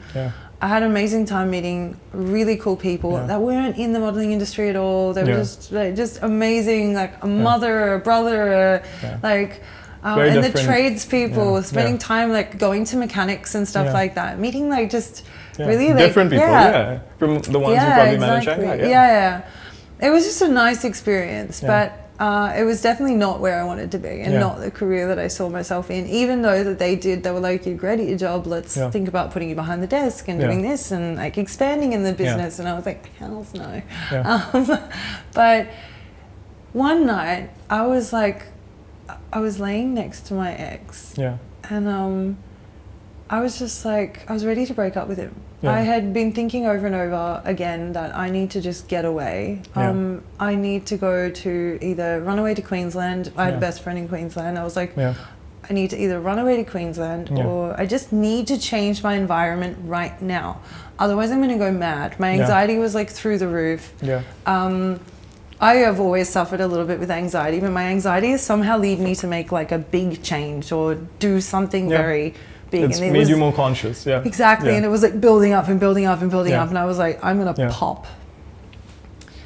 And just as I went to like wake him up, I was like, ding, my phone beeps. Okay. And it's an email from my Indian friend from China. From Beijing. From Beijing, And he's like, hey Alicia, I have found you a modeling agency in India. would you like to come? Basically, we just need Polaroid pictures, which are like digital photos, and we need your measurements. And if all is good, then you can come as soon as possible. Yeah. I was just like, hell fucking yes. Like, hell fucking yes. This is exactly what I needed. I had a boost of, like, my anxiety went from being stressed as shit to, like, fuck yes. Because I'd saved up enough money again. I thought, if I'm do as well as I did in China, I'm going to make money. But this time it's going to be all in a bank account, because, like, once I spoke to I was like, I'm gonna learn. I'm gonna make sure that I have, like, a lockbox, like my bag zipped up. Like, I even bought. That's why I always wear a handbag and like my fanny pack. People are, like, always making fun of me for wearing it. I'm like, fuck you. It's my safety because I lost this once. No one has an idea of the attachment that I have. I put it here so that I know it's here, and that I know that. It's got my livelihood in that, and it's protected. My vagina's protecting my... Anyway, so within about 2 weeks, I was in India. And I'm thinking, again, I'm going to be here for 3 months, because when I spoke to my friend, he'd become a model scout by then, which is like a mother agent who signs you up with agencies around the world. And he had said, we can go to South Africa. We can go, like, he's like, your look now is more suited for the rest of the world. Because now also, so what happened before when I was younger, I didn't look like the normal interpretation of what a model should look like. Fair enough. Because of my ethnicity. Because of the Greek and everything, especially in Australia. And mostly parts of China and all around the world. But as the world is, like, evolving and also producing, people are becoming more mixed, and that's becoming more popular. So all of a sudden, my look was suited for India, it was suited for South Africa, it's suited for all places, even New Zealand and everything. And I was like, great, I can actually start traveling now. And he said I'd probably make really good money, and if not, so what happens is, like, your flight is covered, your accommodation is covered, and you get pocket money, but you have to start paying that back as you work. So they'll take their percentage out of your money, and then whatever's remainder will go to pay off your expenses. I paid off my expenses within at least, like, I think it was the 7 or 10 days. Oh wow, okay. All my expenses for 3 months. That's amazing. Gone. And like, it was straight from Melbourne to Bombay? Yeah. Okay. And first night was Gunpati. No, not Gunpati. What's in April? I think it was Holi. No, Holi? Holi. I think it was Holi celebration. I think what a time to come to India. And it was literally, so the first night I landed, or the first day I landed, I was living in an apartment alone. The makeup artist that I was supposed to be living with, she wasn't in town. So I had to figure out where to get my food, what to do. I had to figure that out on my own. But there was, right downstairs, there was a fruit stall. He had everything I needed, but bananas, watermelon. There was a Sabzi guy just next to it. And I literally, like, I had cash on me. I paid 600 rupees. I got a week's worth of food. I was like, I am in heaven. Like, this is amazing. Because in China, I had to, like, walk miles. In Australia, I have to go to the supermarket. I have to take a car with me. Here, I go downstairs. I'm in heaven. The weather is amazing. I'm warmth on my skin. I love warm weather.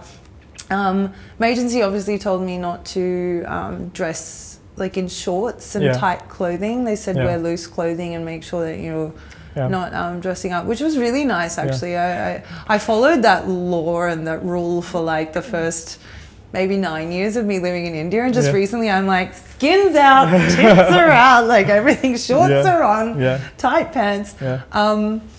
Because I feel safe here now. Now I know what and the boundaries I can push here. But then no, safety first. My next day I was working straight away. I started working. It was like crazy. 3 months of, like, constant beautiful work, amazing people. I met so many people. I'm still friends with a lot of them. Like the people I've met in the first month, month, 3 months though. They're like my fam. I know that we don't catch up all the time, but I know that I can call them and they will be there. And those are the best sort of friendships, so right? bad. Yeah, so good. And it's also impractical to think in like a 10-year journey that there will be that constant person who's always there for you and you'll meet every single week, because that, you know, life happens for everyone, right? Like, so the best friendships are the ones that are actually rooted in not physical presence, but I would say more of like a soul connection. Yeah, definitely. So it got to the end of my 3 months and my scout was obviously asking me, what do you want to do? And the Fashion Week castings were coming up. And I was like, I want to try out for Fashion Week, Lakme Fashion Week. And again, the agency was like, no. He's also like, look, they're saying no. And I was like, yeah, but I'm saying yes. And I did. I was a little bit pissed off by that stage because I was like, you know what? Like, why can't I just go to the casting? Send me to the fucking casting. It's not that difficult. Like, I don't get but I was like, whether you like it or not, I'm going. And they were like, okay, then don't be disappointed if you don't get it. And I was like, well, I won't be. But just let me try. So then I tried that, got in. I was like, great, I'm going home. I'll redo my visa. I'll come back. Then was the next 3 months, which turned into 10 years. For the first few years that I was in India, I kept going back a lot to Australia. I felt like I needed that. I needed to be with my family. I was a little bit still attached to them emotionally because mum and dad were like my best friends. So, and I felt like very sympathetic to my family because I was like, I left them. And maybe they felt like they weren't good enough or something, but I was like... It wasn't about you. For me, it was like, I would go back for them. And I would go back also just to refresh, breathe some fresh air, because it does get pretty insane here in India sometimes, especially when you're working back to back. I crave like some of the Australian food sometimes, and not even bad food. It's like I crave spinach. Like you get these packs of spinach in Australia, and I crave chewing on them because it's like eating potato chips or something. And just like the taste of just like even the bananas, like all these things. Actually now I love the bananas more in India. But there's just few things that I love to do there, and even just like getting my shoes, like my shoe size in India is like, oh, I'm 41, but the 41s in India are tiny. But in Australia I get like my proper shoe size and everything like that. So you go to basically recenter and come back. But now it's like I don't ever want to go back. Fair enough. And it's not because of my family. Like I feel like technology is so good these days. I can pick up my phone, I can do FaceTime with my parents. I keep telling them, look, all these years that I've gone to see you, if you want to see me, if you really want to see me, come here. Mum has come, Dad's come. They came together once, and now like I think it's Dad's turn next, but I think my mum will make it before my dad does. But every friend and everything, I'm now, I don't know, it's not that I don't love Australia, I really love Australia. You know, we're so happy to have you, and of course, you know, I'm sure like all the people that you worked with, like you're just like this ball of energy. So, you know, that exuberates right now. So I'm like, and I've only known you for like last few months, but like, you can really tell, right? Like, and it's so glad to see that even after going through so much in life, you know, that sort of energy has remained. And I think, you know, maybe we will dive a little bit deeper into like what are those couple of things that you do on a daily basis to help that. But before that, like there's also models for brands and commercials and like campaign models, right? And then there's runway models who are like, you know, on shows and like all of these things. So I feel like a constant theme through your life, like that you've said, is runway modeling. Like, you know, what about runway modeling and that validation that you get on stage, or if I can call it validation, is what drives you, or like what about that one aspect of that specific aspect of modeling is what appeals to you? I honestly, with fashion shows, it's about the adrenaline rush that I feel. It's the dopamine hit. It's the oxytocin, the serotonin, whatever it is. That feeling is something I can't explain. Being up there in front of like hundreds, if not thousands of people, walking the ramp, I just get such a feeling of happiness. It is validation. Like, do you think sometimes you're trying to make up for like all those years of childhood or like school that, you know, or does that, it's helped, you know, alleviate that sort of PTSD from that time? In a way, definitely. Like I kind of, it's, you know how I was saying like before, I like to like challenge. It's like challenge accepted. It's like game on. I think all the kids bullying me at school Yeah. and saying that I looked like a boy Yeah. and that it makes me emotional. Yeah. Oh. I'm actually emotional. I'm so sorry. Yeah. Yeah. Yeah. I now actually feel like a woman. Yeah. Like, I feel like I'm actually, for the first time ever, like, I feel like I'm actually feeling pretty. Yeah. It's not. Yeah. Yeah.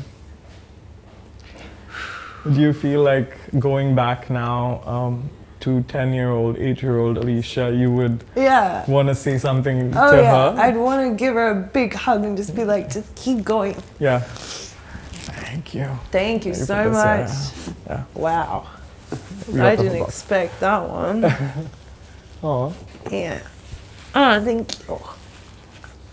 you. So, yeah. Yeah.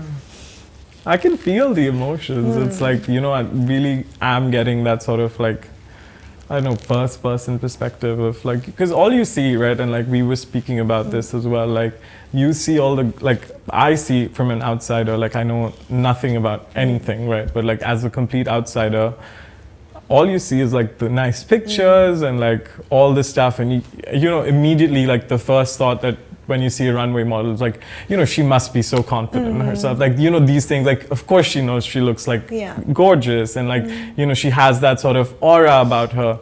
But like, But secretly she hates herself. but that sort of, all the prep that goes into that. Yeah. So like, you know how you said, like just before, like say a runway show, like if you had to think of like say 3 thoughts that go into your mind just as you're getting onto stage, like what are the 3 things that like, you know, you would tell yourself that, you know, pushes you to go out there? Or gets you out of your head? To be honest, like I'll be like, I'll always say to myself, like, you got this, like, you got this. Like, first of all, I'm like, think about the choreography, because in India, a lot of the times it's choreography. I'm like, I have all these nightmares all the time that I can't walk properly. So I'm like, that's all out of the way. Like, I was like, you got this, you know this, like you, and I'll tell myself, I'm like, you are a supermodel, like you are, like you, I don't know. It's just like, it's not even words. It's more just like a feeling.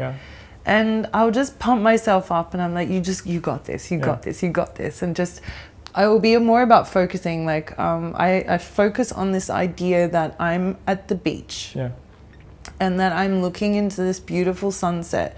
And there's the most beautiful human being, usually a man, sexiest beast walking to me and wanting me.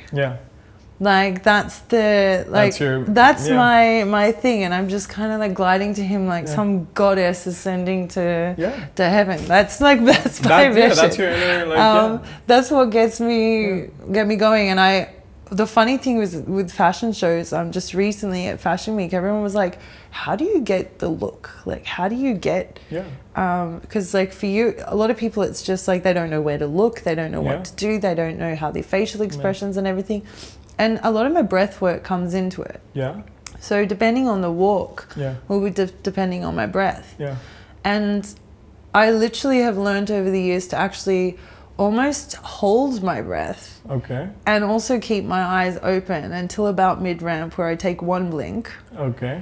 And then I take a nice inhale through my nose or my mouth, depending on the expression I want to achieve. And I take the rest of the ramp with that in mind. But it's not really a thought, it's more a feeling that's evoked rather than anything. And that is helped by the breath, which goes into yoga and everything, which I learned throughout that. But that adrenaline rush though is something else. And for years I lost it.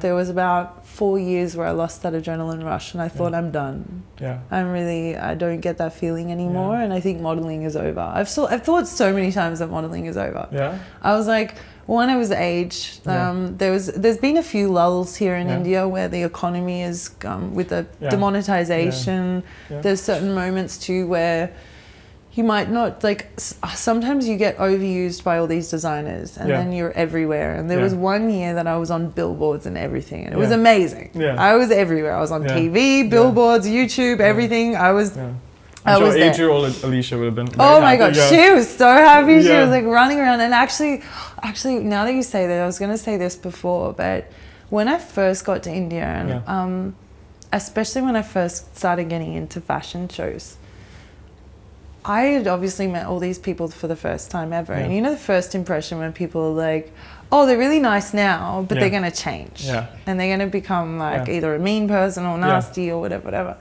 I remember everybody saying to me, she's too nice. She's too nice. She's too happy. And the thing was the emphasis on the she's too happy.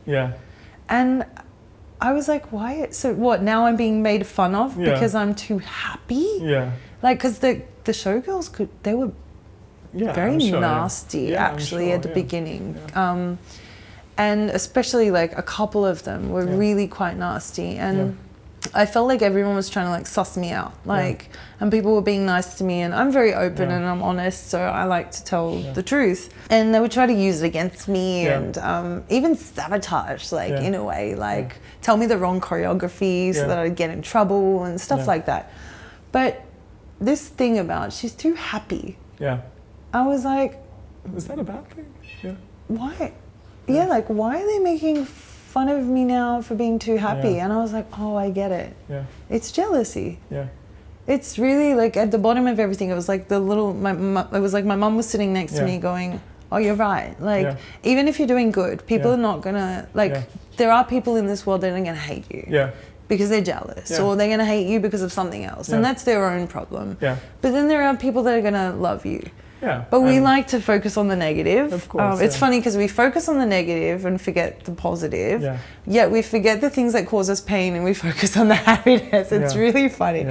But yet the goal of life is to be happy. Exactly. And it's hard to put that in perspective. But after the years, actually, it took about 3 years for the models to actually accept me and go, actually, no, this is her. Like, for that 3-year period, I feel like it was a huge struggle for me to be accepted here. I was constantly being made fun of for being white. Even on social media, they attacked me after one particular season saying, like, white girl, get out of this country. Because I basically went, this is when social media started to get popular. I had my photos taken for Elle, Vogue, all of these. And then I also got an editorial for GQ, and it had like the top models from Fashion Week, and I was one of them. And then I put a picture on my Instagram, and then people were attacking me for that, saying, white girl, get out of this country. And I was like, I'm not even white in my own fucking country. Now I'm white in India? I'm like, this is olive, thank you, and it's half olive anyway, and I'm part Chinese, so we're basically neighbors. So I was like, fuck. Like, people are mean. People are bullies, and I cannot believe, and it still fathers me today, that people can go on social media and they're sitting there behind their computers just bagging out people. Like, also this gets me with news too. We should have like a beautiful news channel that has all the good things that happened in a day. I remember, it's so funny that you say that, but like I remember like in COVID when everyone was sitting at home and you're just constantly surrounded by this negativity that the world's gonna end. You know, I remember I saw a couple of videos floating around which was like, oh, you know, 10 good things that happened in the world in the last like 2 months. Oh, I remember something like that. And then they were like, you know, Venice's waters have become clean, like dolphins have come back. Like, there was you the know, birds here in Mumbai. It was like, it was beautiful. And I think I wish there was a lot more of that. And like, you know, I was actually listening to a podcast last night, and like the person, like I think Kendall Jenner was on it, and she was saying the exact same thing. She was like, you know, I wish there was more of this like positive like news out there, like a channel or like something I could follow. I can't even imagine what she's going through. Like, there's this girl that gets this opportunity. Yes, maybe it's because of family, but she's also done this hard work, and she's utilized what resources she has to create a career for herself, and she's doing fucking amazing. She's a stunner. And Like, she's getting bagged out left, right, and center. Like, people are just mean and jealous. Yeah, I'm sure. And I swear to God, like, if more people actually understood, took a deep breath and go, before they go to react, look at the people and congratulate them. There is such a thing called karma, and whether people want to believe it or not, it is real. You spread happiness, you spread love. The universe will, I believe, reward you. Absolutely. It might not come in the way that you think it's going to come, but what we were talking about before with the China situation, and really, there are so many things that have happened in my life, which I would obviously love to share, but some things are deeper than that, and it's not, we haven't got all the time in the world, and I don't want to share everything about myself to everyone, but shit has happened in my life which has been absolutely traumatic and terrible. But even the stuff that you said, I'm sure. I feel like India has been the place that is just like, let's just give you a break for once. And I'm not saying I'm chilling, like, I'm not chilling, but I feel like karma is cycling around and it's rewarding me for the shit that I've had to deal with in the past. And that's why I have so much gratitude for this country, because it's really, yeah, it is. I think, you know, it is one of those places which can feel like home. And there are a lot of places, of course you've been here for 10 years, but like it's one of those places which I think is very welcoming and very accepting, and people are nice. And overall, like, of course there's, you know, all kinds of people out there everywhere, but as a general populace, like, you know, you go down today, take an auto, and the guy will be nice. Like, he won't, you know, be a bad person. I don't feel any danger here at all. I've never felt like I've only had one incident in the last 10 years where I felt at threat here in Mumbai. One in Delhi.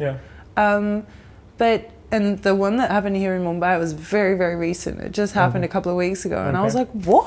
Like, after 10 years, like, finally someone's like, I don't think that, I feel like it's a very safe place. And Mumbai especially, what I love about here is everyone's kind of from outside. When I do meet the locals, I love it, because I'm like, you tell me about old Mumbai. Like, I got a story recently that here at the in Juhu, just in the 90s, my friend's mum was like there in her bikini. In Juhu Beach, swimming in the water.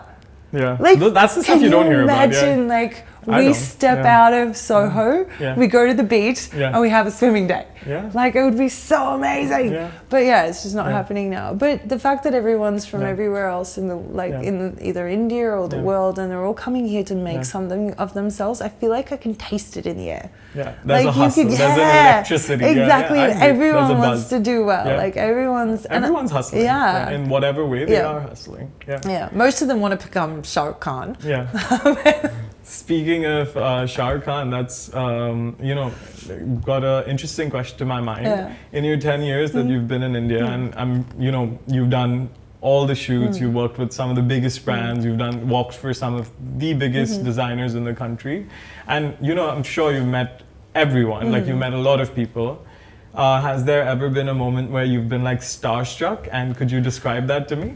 Well, I was a little bit starstruck with Shah Rukh Khan, just a little bit, but if you could just, so I didn't know that I was actually shooting this TV commercial with Shah Rukh Khan. I got told I was shooting a TV commercial with SRK. I didn't know it was Shah Rukh Khan. So I'm like, they're like, oh, it's with SRK, and I was like, nice, who's SRK, whatever. Like, because I like to actually go to work excited. So I don't actually look up the details half the time. And I always tell the clients this. Like, they'll go, oh, do you know much about the brand? And I'm like, well, actually, I don't. Because I'm really, part of the joy of this job, especially when coming to photo shoots and that, is I arrive at work and I have no idea what I'm doing. Except I'll know the brand name. I'll know how many changes. I'll know the people kind of I'm working with, maybe not. I might know details like the photographer in this if I get a call sheet. But I want everything else to be a surprise. Fair enough. Because it keeps life exciting. So when it came to this job, when I found out that it was Shah Rukh Khan, I lost my shit. But it was more of like it was like I was living a goal through all of my friends. Because more than half of them, like nearly pretty much everybody I know has never ever met him, let alone like they've been maybe to his house, in front of his house, or they've maybe known someone who's known him or worked on a set that he worked on or something like that. But no one had ever met him, and I was getting the chance to literally stand and meet him. Like I got to touch the guy. Like I'm like, these guys will go nuts. Like if these guys were doing this, I would be like, they would like literally like cry. So I think that was the importance of that for me. But when I actually met him, I was like, so for me with celebrities, especially when it comes to India, I don't know a lot of who they are, what they've come from or anything. I just know that they're maybe actors. And I have an actual funny story around this too. But this particular situation, I was like, I don't know what I should, like, because I've got so many questions for him, but I was like, he's also working. And I know how I get irritated sometimes when you're at work, you're trying to focus. And you get asked all these stupid questions, and I don't want to ask him too many stupid questions. Like, and I've really got nothing. I pretty much, I think I know about him enough, and so I was like more just like general kind of conversation that we ended up having. But I felt like an idiot because I was like, this guy's probably like, he just seemed like he in his zone that day. Like he was in a zone. And he only had that one day free, and then I knew that he had a really busy schedule. They were all talking about that this was the only day that they could shoot. And yeah, I didn't even get to, I wanted to take a photo with him, but I kept getting scared. I mean, the whole campaign was there. Yeah, well that's it, exactly. But I really wanted to take a selfie with him. But I went off to go to the room, and I came back and they wouldn't let me in the room. His security guards wouldn't let me back in. And I was like, I need to get back into the room to shoot. And they were like, no, you can't bring your mobile phone. And I was like, I'm the model. Like, it's him and me in this ad. And I was like, oh God, whatever. Put my phone away. Never got my selfie with him. Didn't even really get to talk to him properly because as soon as he'd cut like his things, he'd go off to his vanity. I'd have to stand there, and there was a guy that would come in as a body double, and he would be, we would have to go through as a rehearsal. Just the takes and stuff. But starstruck actual moment was actually with Kapil Sharma. Oh, really? I want to hear more about this. Okay. So I'm going to Thailand for a job, and the client's with me, and it was like, okay, let's go to the business lounge. And I was like, oh, okay, never been to the business lounge before. So I'm like, I wonder what type of people I'll meet there. But we get to the business lounge, and I see Kapil Sharma. And I was just, because I don't know, I was just like, I was so excited. I was like a little kid in a candy shop. He's like, the client was like, you want to meet him? Like, and I was like, yes, but like, I don't want to bother him. And he's like, no, we'll just walk up and we'll ask if you can get a photo. I was like, Couple sir, like, I was trying to touch his feet. I was like, I'm such a fan. I was like, I've watched your show for so many years. I don't understand half the stuff you're saying, but I was like, can I please get a photo with you? And he's like, yeah. And he's like, where are you from? Like, he's like, who the fuck is this white girl who is like obsessed with me? And I was shaking, and I was like so excited. And I got my picture, and I was like, please keep creating amazing work. And I just think it's so funny, especially some of the regular characters that he has on, like Dr. Gulati. Like I actually met him too. I was so excited to meet him. Oh my god, he's so funny. So yeah, that was like my biggest moment. But my funniest. Funniest two funny moments with celebrities. So one of my first, I think it was my first season or second season at Fashion Week.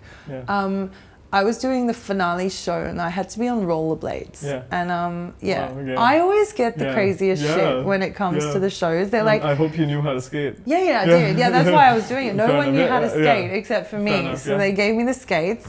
But the show floor was really slippery. It was kind of like this marbly kind of texture. So it was really slippery with the skates. But I managed to do the actual show, and then the finale came where there was a Bollywood star. And because I didn't know any of the Bollywood stars, I just saw this guy. I actually didn't think he was a Bollywood star. Because I just heard that this guy, I won't say his name yet. We can avoid that. This guy, he's going to be walking in the middle, and you just have to rollerblade next to him. And the person who was on the other side had a skateboard, I think, and a bike. There was a bike. So I said to the guy, I was like, do you mind if I lean on you? Because it's really slippery. Like, if you can kind of just make sure that I don't go off the stage or whatever, because we all have to go out in a group. And he was like, it's all good. We had a chat. There was still quite a few models to walk, so we had some time. And he asked me a lot of questions about myself, and we were having a good banter. Yeah. And then the show finale happened, and I get off from afterwards, off the stage, and all the models are like, oh my God, Alicia, what was it like? And I was like, it was good. Like, I didn't slip. And they're like, no. Not the shoe. No, Hrithik, speaking to Hrithik. And I was like, who? They're like, Hrithik Roshan. Yeah. I was like, and? Who's that? Like, they're like, he's a Bollywood star, like one of the biggest. And I was like, he's a human. He's a nice guy. Like, it was very supportive to me for going down on the rollerblades. They're like, and then rumor had it for like the rest of the rest of the week. It was Alicia's dating Hrithik, and I was like, oh my God, guys, seriously, get over it, because there was a picture in the paper, and then all the models start whispering and talking and everything. You know how that goes. But it was so funny. But after that experience, because so many people are like Bollywood stars in India, or they call themselves Bollywood stars, and obviously when I got here, I was going to a lot of these like parties, but I had no idea where I was, and I had no idea who the people were. So when I was at a party once, and again, I'm not going to say that, I'm definitely not going to say this person's name. Don't say it. But it was one of the funniest stories that I have, because he's still an amazing friend of mine today. It's been so many years later. But when he first told me he's a Bollywood star, I was like, of course you're a Bollywood star. Everybody's a fucking Bollywood star here. And I laughed my ass off, because I was a little bit tipsy at the time.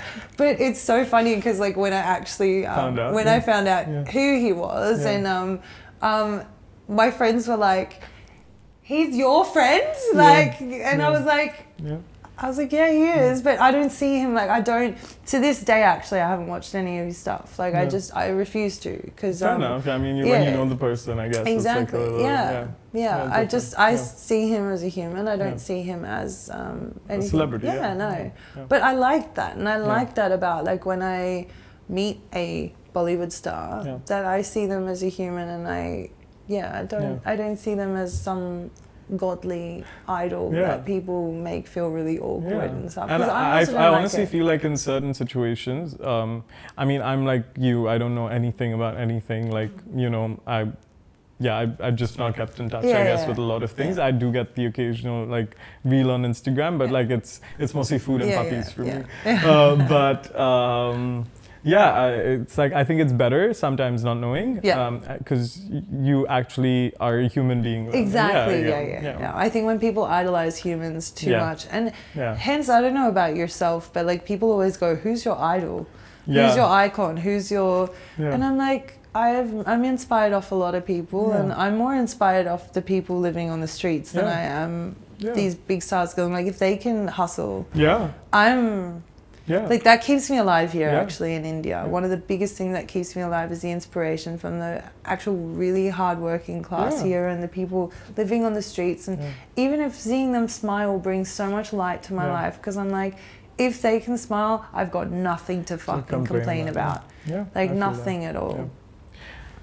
Okay, as you were talking, there was this one question that I wanted to bring up. And it's so interesting, right? Because you've been doing modeling for so long, so you've seen the era which was before social media while you were a model, and then you've seen like the burgeoning of social media, and now, like, of course, like social media is everywhere, like everyone's so connected, especially post COVID, everyone's just everywhere. So a couple of things around that, like, but let's first address some issues, like as a model, like I'm sure your validation, like your likes, like if you say that's a metric of validation, your peaks and your lows are so, high. And a lot of times, a lot of the stuff that you do is maybe taken out of context. So I know recently you were in Delhi Fashion Week, and you were in a show, I think. And as an outsider looking in, like knowing nothing, it came off as a certain way on social media. Do you want to maybe like cover it like really briefly, and like being the person involved? I think it was with Sid. Yeah. Yeah. It was so simple. Yeah. I got asked to do this show. I had no idea what I was doing except for running, like walking the ramp. Yeah. We get there. They're saying Sid is the showstopper. I'm like, cool. Yeah. I'd never met the guy before. I've never even seen him at a party or anything. I can't even tell you if he's walked a ramp as a showstopper for me before. I think I'd never met him in person by memory. Yeah. But then the designer's like, Alicia, when Sid walks in for the finale, you are to be attached to him. Like you basically, you flirt with him on the stairs, you usher him onto the stage, and then you're going to be on this podium and you're going to dance around him, and it's just you and him. It's you and him. The rest of the audience doesn't exist. There was a bit more of a brief than that, but basically the whole sense was that. So I'm like, cool, but I was like, they wanted me to like ruffle his hair and like play with his outfit and stuff like that, and I was like, but that's gonna mess him up. Like, I don't want to ruffle his hair, and I said to him, I was like, I don't think I should ruffle your hair. But I got a little bit shy because I was like, I'm nervous to do this. Like, I don't know you, and I'm being asked to technically flirt with you for the stage. But I'm like, I kept telling myself, it's like I giggled. I actually literally giggled, and everyone was like, what are you doing, Alicia? I was like, I'm actually nervous to do this because I've only ever I had to like coach myself and say to myself, look, Alicia, yes, you're a model, but you're also getting into acting and everything, and this is acting. So I took a few deep breaths and I was like, okay, in the rehearsals even, we practiced it a few times. We spoke about what was acceptable, what was not acceptable. And we did it, everybody was happy and we were good to go. And we obviously said, it's showtime, you never know what can happen. But we followed the brief. Little did I know the Instagram was going to blow up. And it did. And it blew up in a way that I also didn't even imagine. I think of everything that I've ever done in that, like I thought maybe the Shah Rukh thing would blow up or something, would get a little bit. But no, the thing I did with Sid blew up, and I was like, and it was so innocent in a way because we were both doing our job. That's what, for me, because I knew you, I was like, you just looked like you were being great at your job. And then, you know, the way it came across, like from all the reels was so different. So I'm like, how was... Well, I wasn't... What upset me, I think, was... So straight after shows, normally, you'll get tagged in a bunch of things. And my normal thing is to literally go onto my Instagram. If you ever watch my Instagram, if anyone's watching my Instagram, basically, I like to be a little bit of everything on there. But I have a little bit of humor, yes. But I also like to stand up for certain people. So in this case, I've gone on 3 people who tagged me in 3 different things with me dancing on stage with Sid. And I think from my understanding at that moment, I was like, oh, I think people think that we weren't doing a fashion show, but whatever. That kind of went out of my head straight away because I was like, I'm just going to post these 3 things. One was just a video of me and him, and it did mention something about the show. And I was like, cool, I posted that. The next one, in the text, they were bagging out his wife. Now her name's gone, Kiara. So I did a hashtag sorry Kiara. But it was more of also the state of like, I'm sorry that they're making fun of you for you. The next story was making fun of both of us. Like, I can't remember the catch line, but it was something got to do with both of us. And then I said, it's our job. Next minute, Alicia Kaur publicly apologizing to Kiara and like, it's our job defending her this and this. It was so innocent, me posting on my stories. Like, I'm posting for usually a target market of like literally like 1,000 of my closest, like maximum to max. I get 800 people looking at my stories every single day. By the next day, I'm getting 200,000 people looking at my stories. I'm like, I need to get rid of these stories. I also got suggested to get rid of the stories. I deleted the stories straight away. I didn't post anything about me and Sid. I posted just my shoot from like, not even a shoot. I got one of the backstage people to take a couple of photos of me backstage. And I took a little video of myself. before the show because it was such a cool look. Like I was so lucky to get that look. And next minute, people are online saying you home wrecker, you this, you that, like calling me nasty names. I was like, oh my God, I'm back in school. And it did trigger me. It really did trigger me. And in the in these times where you are triggered, and especially on social media, like you said, you know, being a troll is like a full-time job. Like there's people who literally just do that. How do you bounce back? Like, what do you focus on? What do you mute out? Like, what is the thought process? Well, luckily my therapist had seen it too. Yeah. She messaged me straight away, and I was messaging her anyway, being like, I need to get a session. Like, because she knows about what happened when I was younger, getting bullied. She also knows about what happened with social media when I first started modeling. She knows that it upsets me a lot when people just, they don't know the truth and they attack you. Yeah. And you can't help but want to defend yourself. Yeah. But at the same time too, you're like, yeah, you know, you're like, people hate you, people like you. Yeah. I also have this like thing of like any publicity is good publicity. Yeah. But I don't want people thinking I'm a bad person, because I don't think I'm a bad person. I really don't. I don't want to hurt anyone. I don't want to be malicious. I don't. That's not the aim. I want non-violence. Like I'm all non-violence, truthfulness. I'm all the yummas and yummas of yoga. You're like a golden retriever.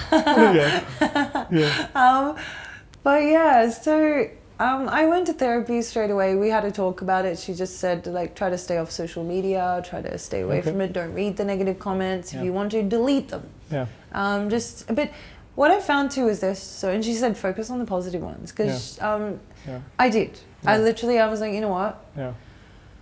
Every time, like all day for like about a week, so many people would send me a different reel, a different story, a different headline, a different, and I thought it kind of quieted down after about a week. But it did make me paranoid, because I was like, if this is what people can do just after one small video. Fully out of context. What would happen if I actually got famous here? Yeah. Like properly famous, like superstar Bollywood famous. Yeah. What would actually happen? Yeah. And it scares the living daylights out of me. I don't think I want it. I don't. No. I don't want it. So what was the so you it's like almost finding like your outer limit of what validation you want. You don't want it to the point where like psycho. Wow, this is like nasty stuff. And do you feel like that sort of also changes you as a person? Definitely. You kind of I'm sure even after your incident, but like you become more like uptight and less willing to let go, or you put up a facade maybe as a person, and like very few people, if any, see who you really are. Do you think that that's the case that you see around? Yeah, I guess I try not to be vulnerable. I'm a very honest person. I try to be as honest as I possibly can, but I am worried about my feelings constantly getting hurt. But I literally just have this constant belief that like I was like, whatever I've been doing so far has been my destiny, and I want to be a good person. So I will continue to be that into whatever best of my capabilities. I don't want to become a bitch. I like being called a bitch is like probably the worst thing that I could have ever be called. Because I don't think that's ever my intention. And if it's ever taken in that way, I apologize. Please forgive me. I think people and karma will bite me back if it is. But I really think, just in context to this, I did start thinking. I was like, maybe it's time to leave. Yeah. Like maybe it's time to move somewhere else. Maybe it's time to go to a different country and really give it a go. Like I've always still really wanted to go to America and try the market there. Yeah. And it's still like, and I was like, maybe this is like, it's push. Yeah. But then even in saying that, every time I go, okay, it's time to leave, it's time to go, I don't want this level of fame in this way. I just still like, I feel like, I don't know what it is I'm looking for this job. Actually, there was a video from Jim Carrey last night, and he was up there winning the Oscar for the third time. And he was talking about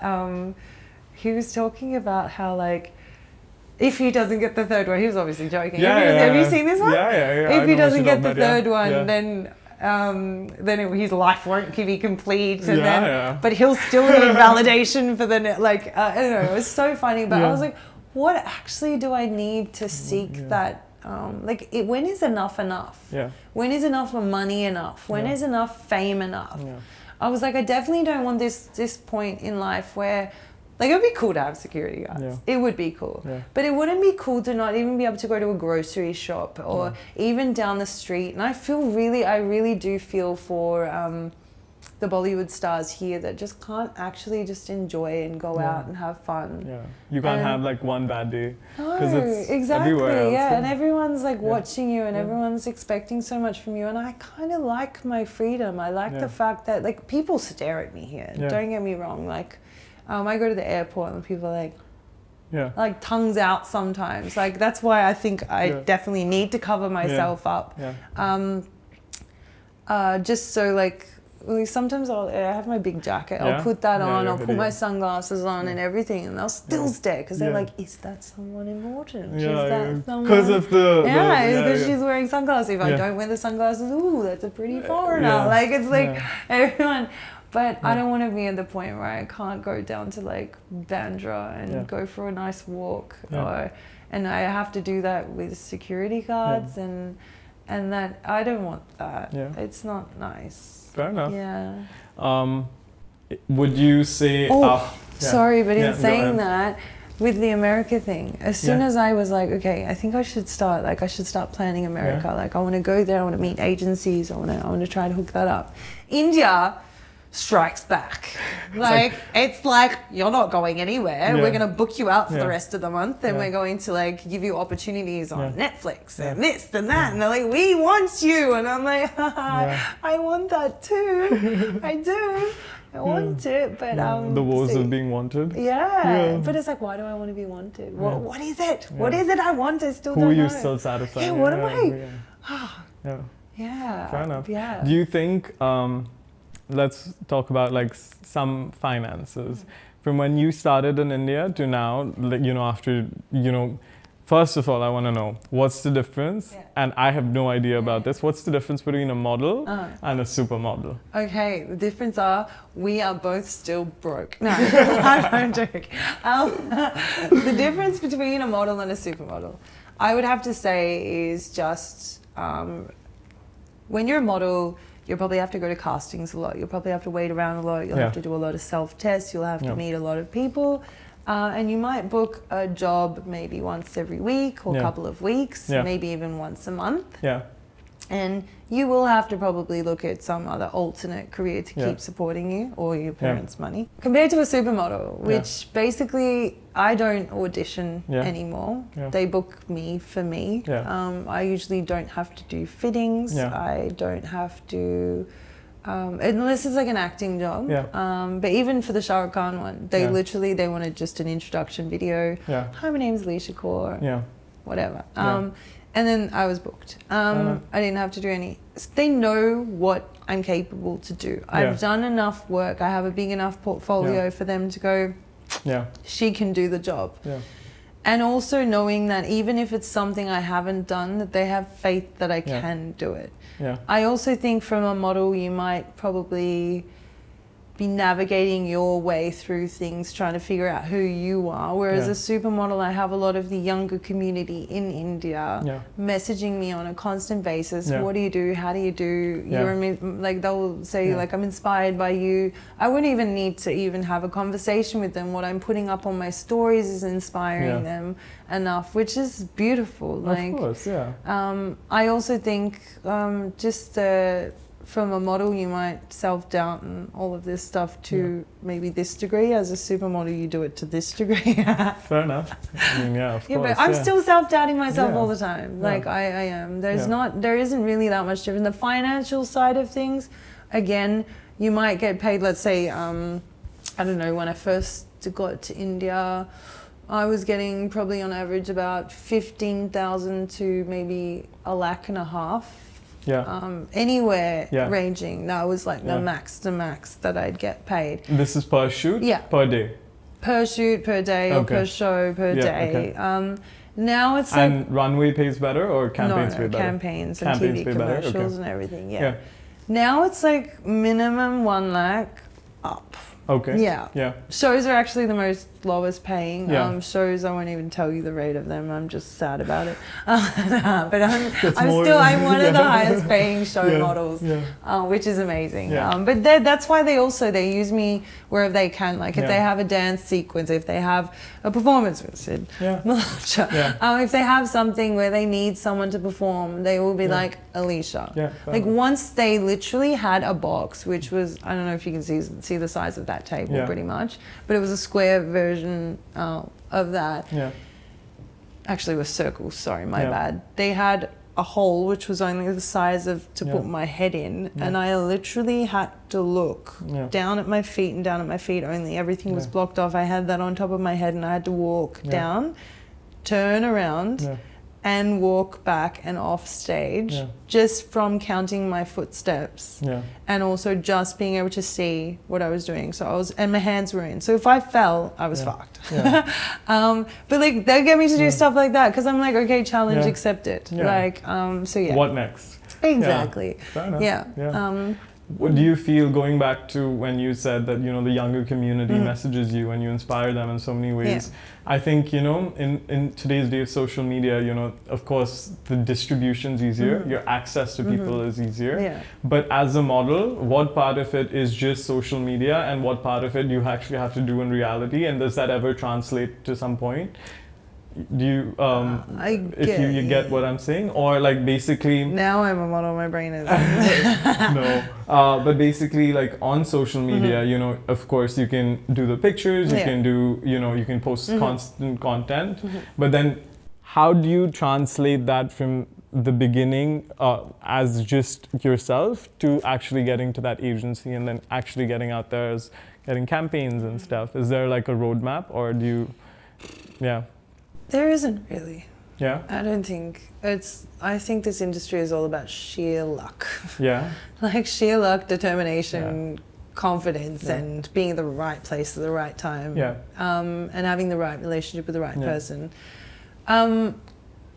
To be honest, social media is very important. I do think, especially more positives than negatives.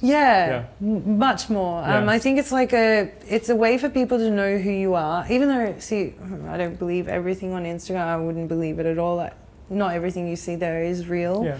I like to put as much realism as I can on my Instagram and show people my life as much as I possibly can. Now, I'm also looking at from a brighter side of life to share the brighter things about myself. Now, if I shared all the depressing, sad things about myself, I think it would really discourage a lot of people, but in a way, like it might encourage people, but I don't think it's necessary to always spread negativity, and I want to spread positivity on my page.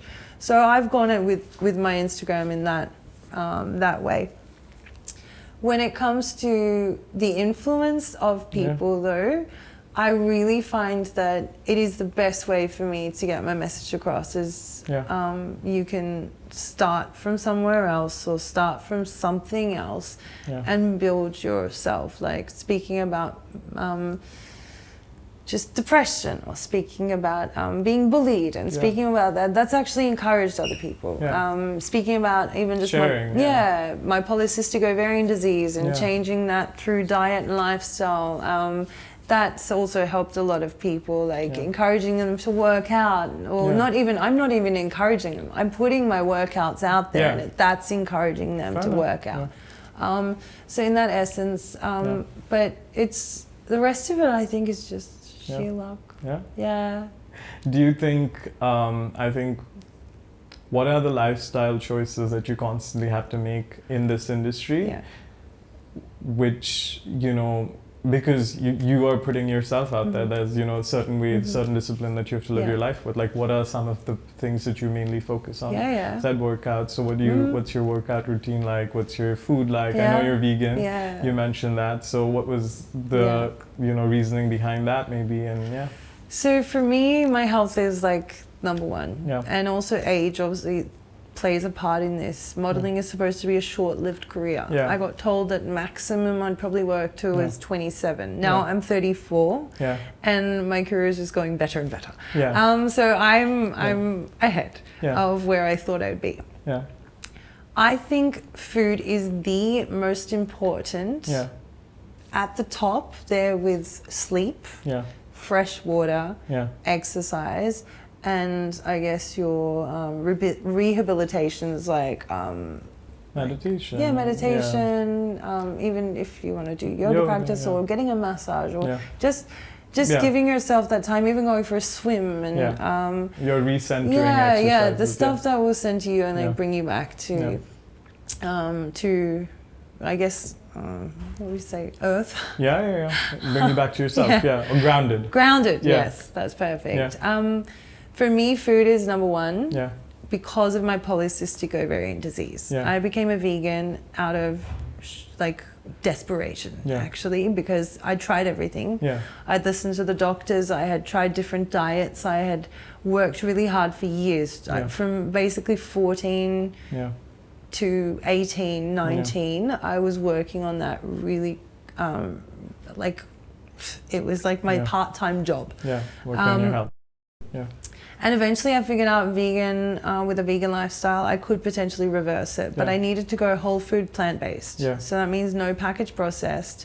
Everything's to be made from its natural source. So like even your, let's say your masalas are to be crushed naturally. Fair enough. Fresh. Even your garlic, fresh. Everything is to be crushed fresh or made fresh or cooked fresh or eaten fresh. So fruit is like my best friend. Along with fresh vegetables, and then I will cook stuff, and I even eat a certain way, so I don't eat cooked food until later in the evening. I work on the circadian rhythm of the world. For those who don't know about it, it's just, I guess, the natural cycle of us. It's worth looking into. But I want to be so in tune with nature because it's very healing. Absolute last thing, because you're such a stunning supermodel, what is the one way, if we had to pose on camera, like what's your, like how does someone pose like a supermodel? Oh, good question. Do I have to stand up for this? If you want to. Okay, wait, how do I do this? Should I jump up behind? I think that's our camera. And okay. So I would say, actually this is more for women, not men. Okay, but okay, I'll give you just maybe you can do it. So what I'm very fluid with my hips. So what I do is I'll make sure that we'll put your left foot in front. Okay. Try to stand, Okay, now what try to do is like pop the right hip out like a little bit. Okay, I think I'm doing it. No, we're not. We're not doing it. Okay, so this is kind of like you're almost working on your waist. So it's kind of like Okay. Okay, and then dropping this shoulder down. A little bit. Let's see this. A little bit better. Hello. But now with your facial expression, now looking at the camera. Now can you focus through the camera on the back of the wall? Like look through the camera. Okay. But now do that, and now take a nice inhale, like. Exactly. But try not to do it with me. Have a look at me. It's like, it's like that inner. If I look at the camera, so this is me normal, and this is me in the pose, and I'll go. We leave the modeling to the supermodels, but thank you so much for thank you. This amazing, lovely conversation. No, thank you. And I want to do this again at some point. Yes, we have to. Thank you so much for having me. Done. Great, guys.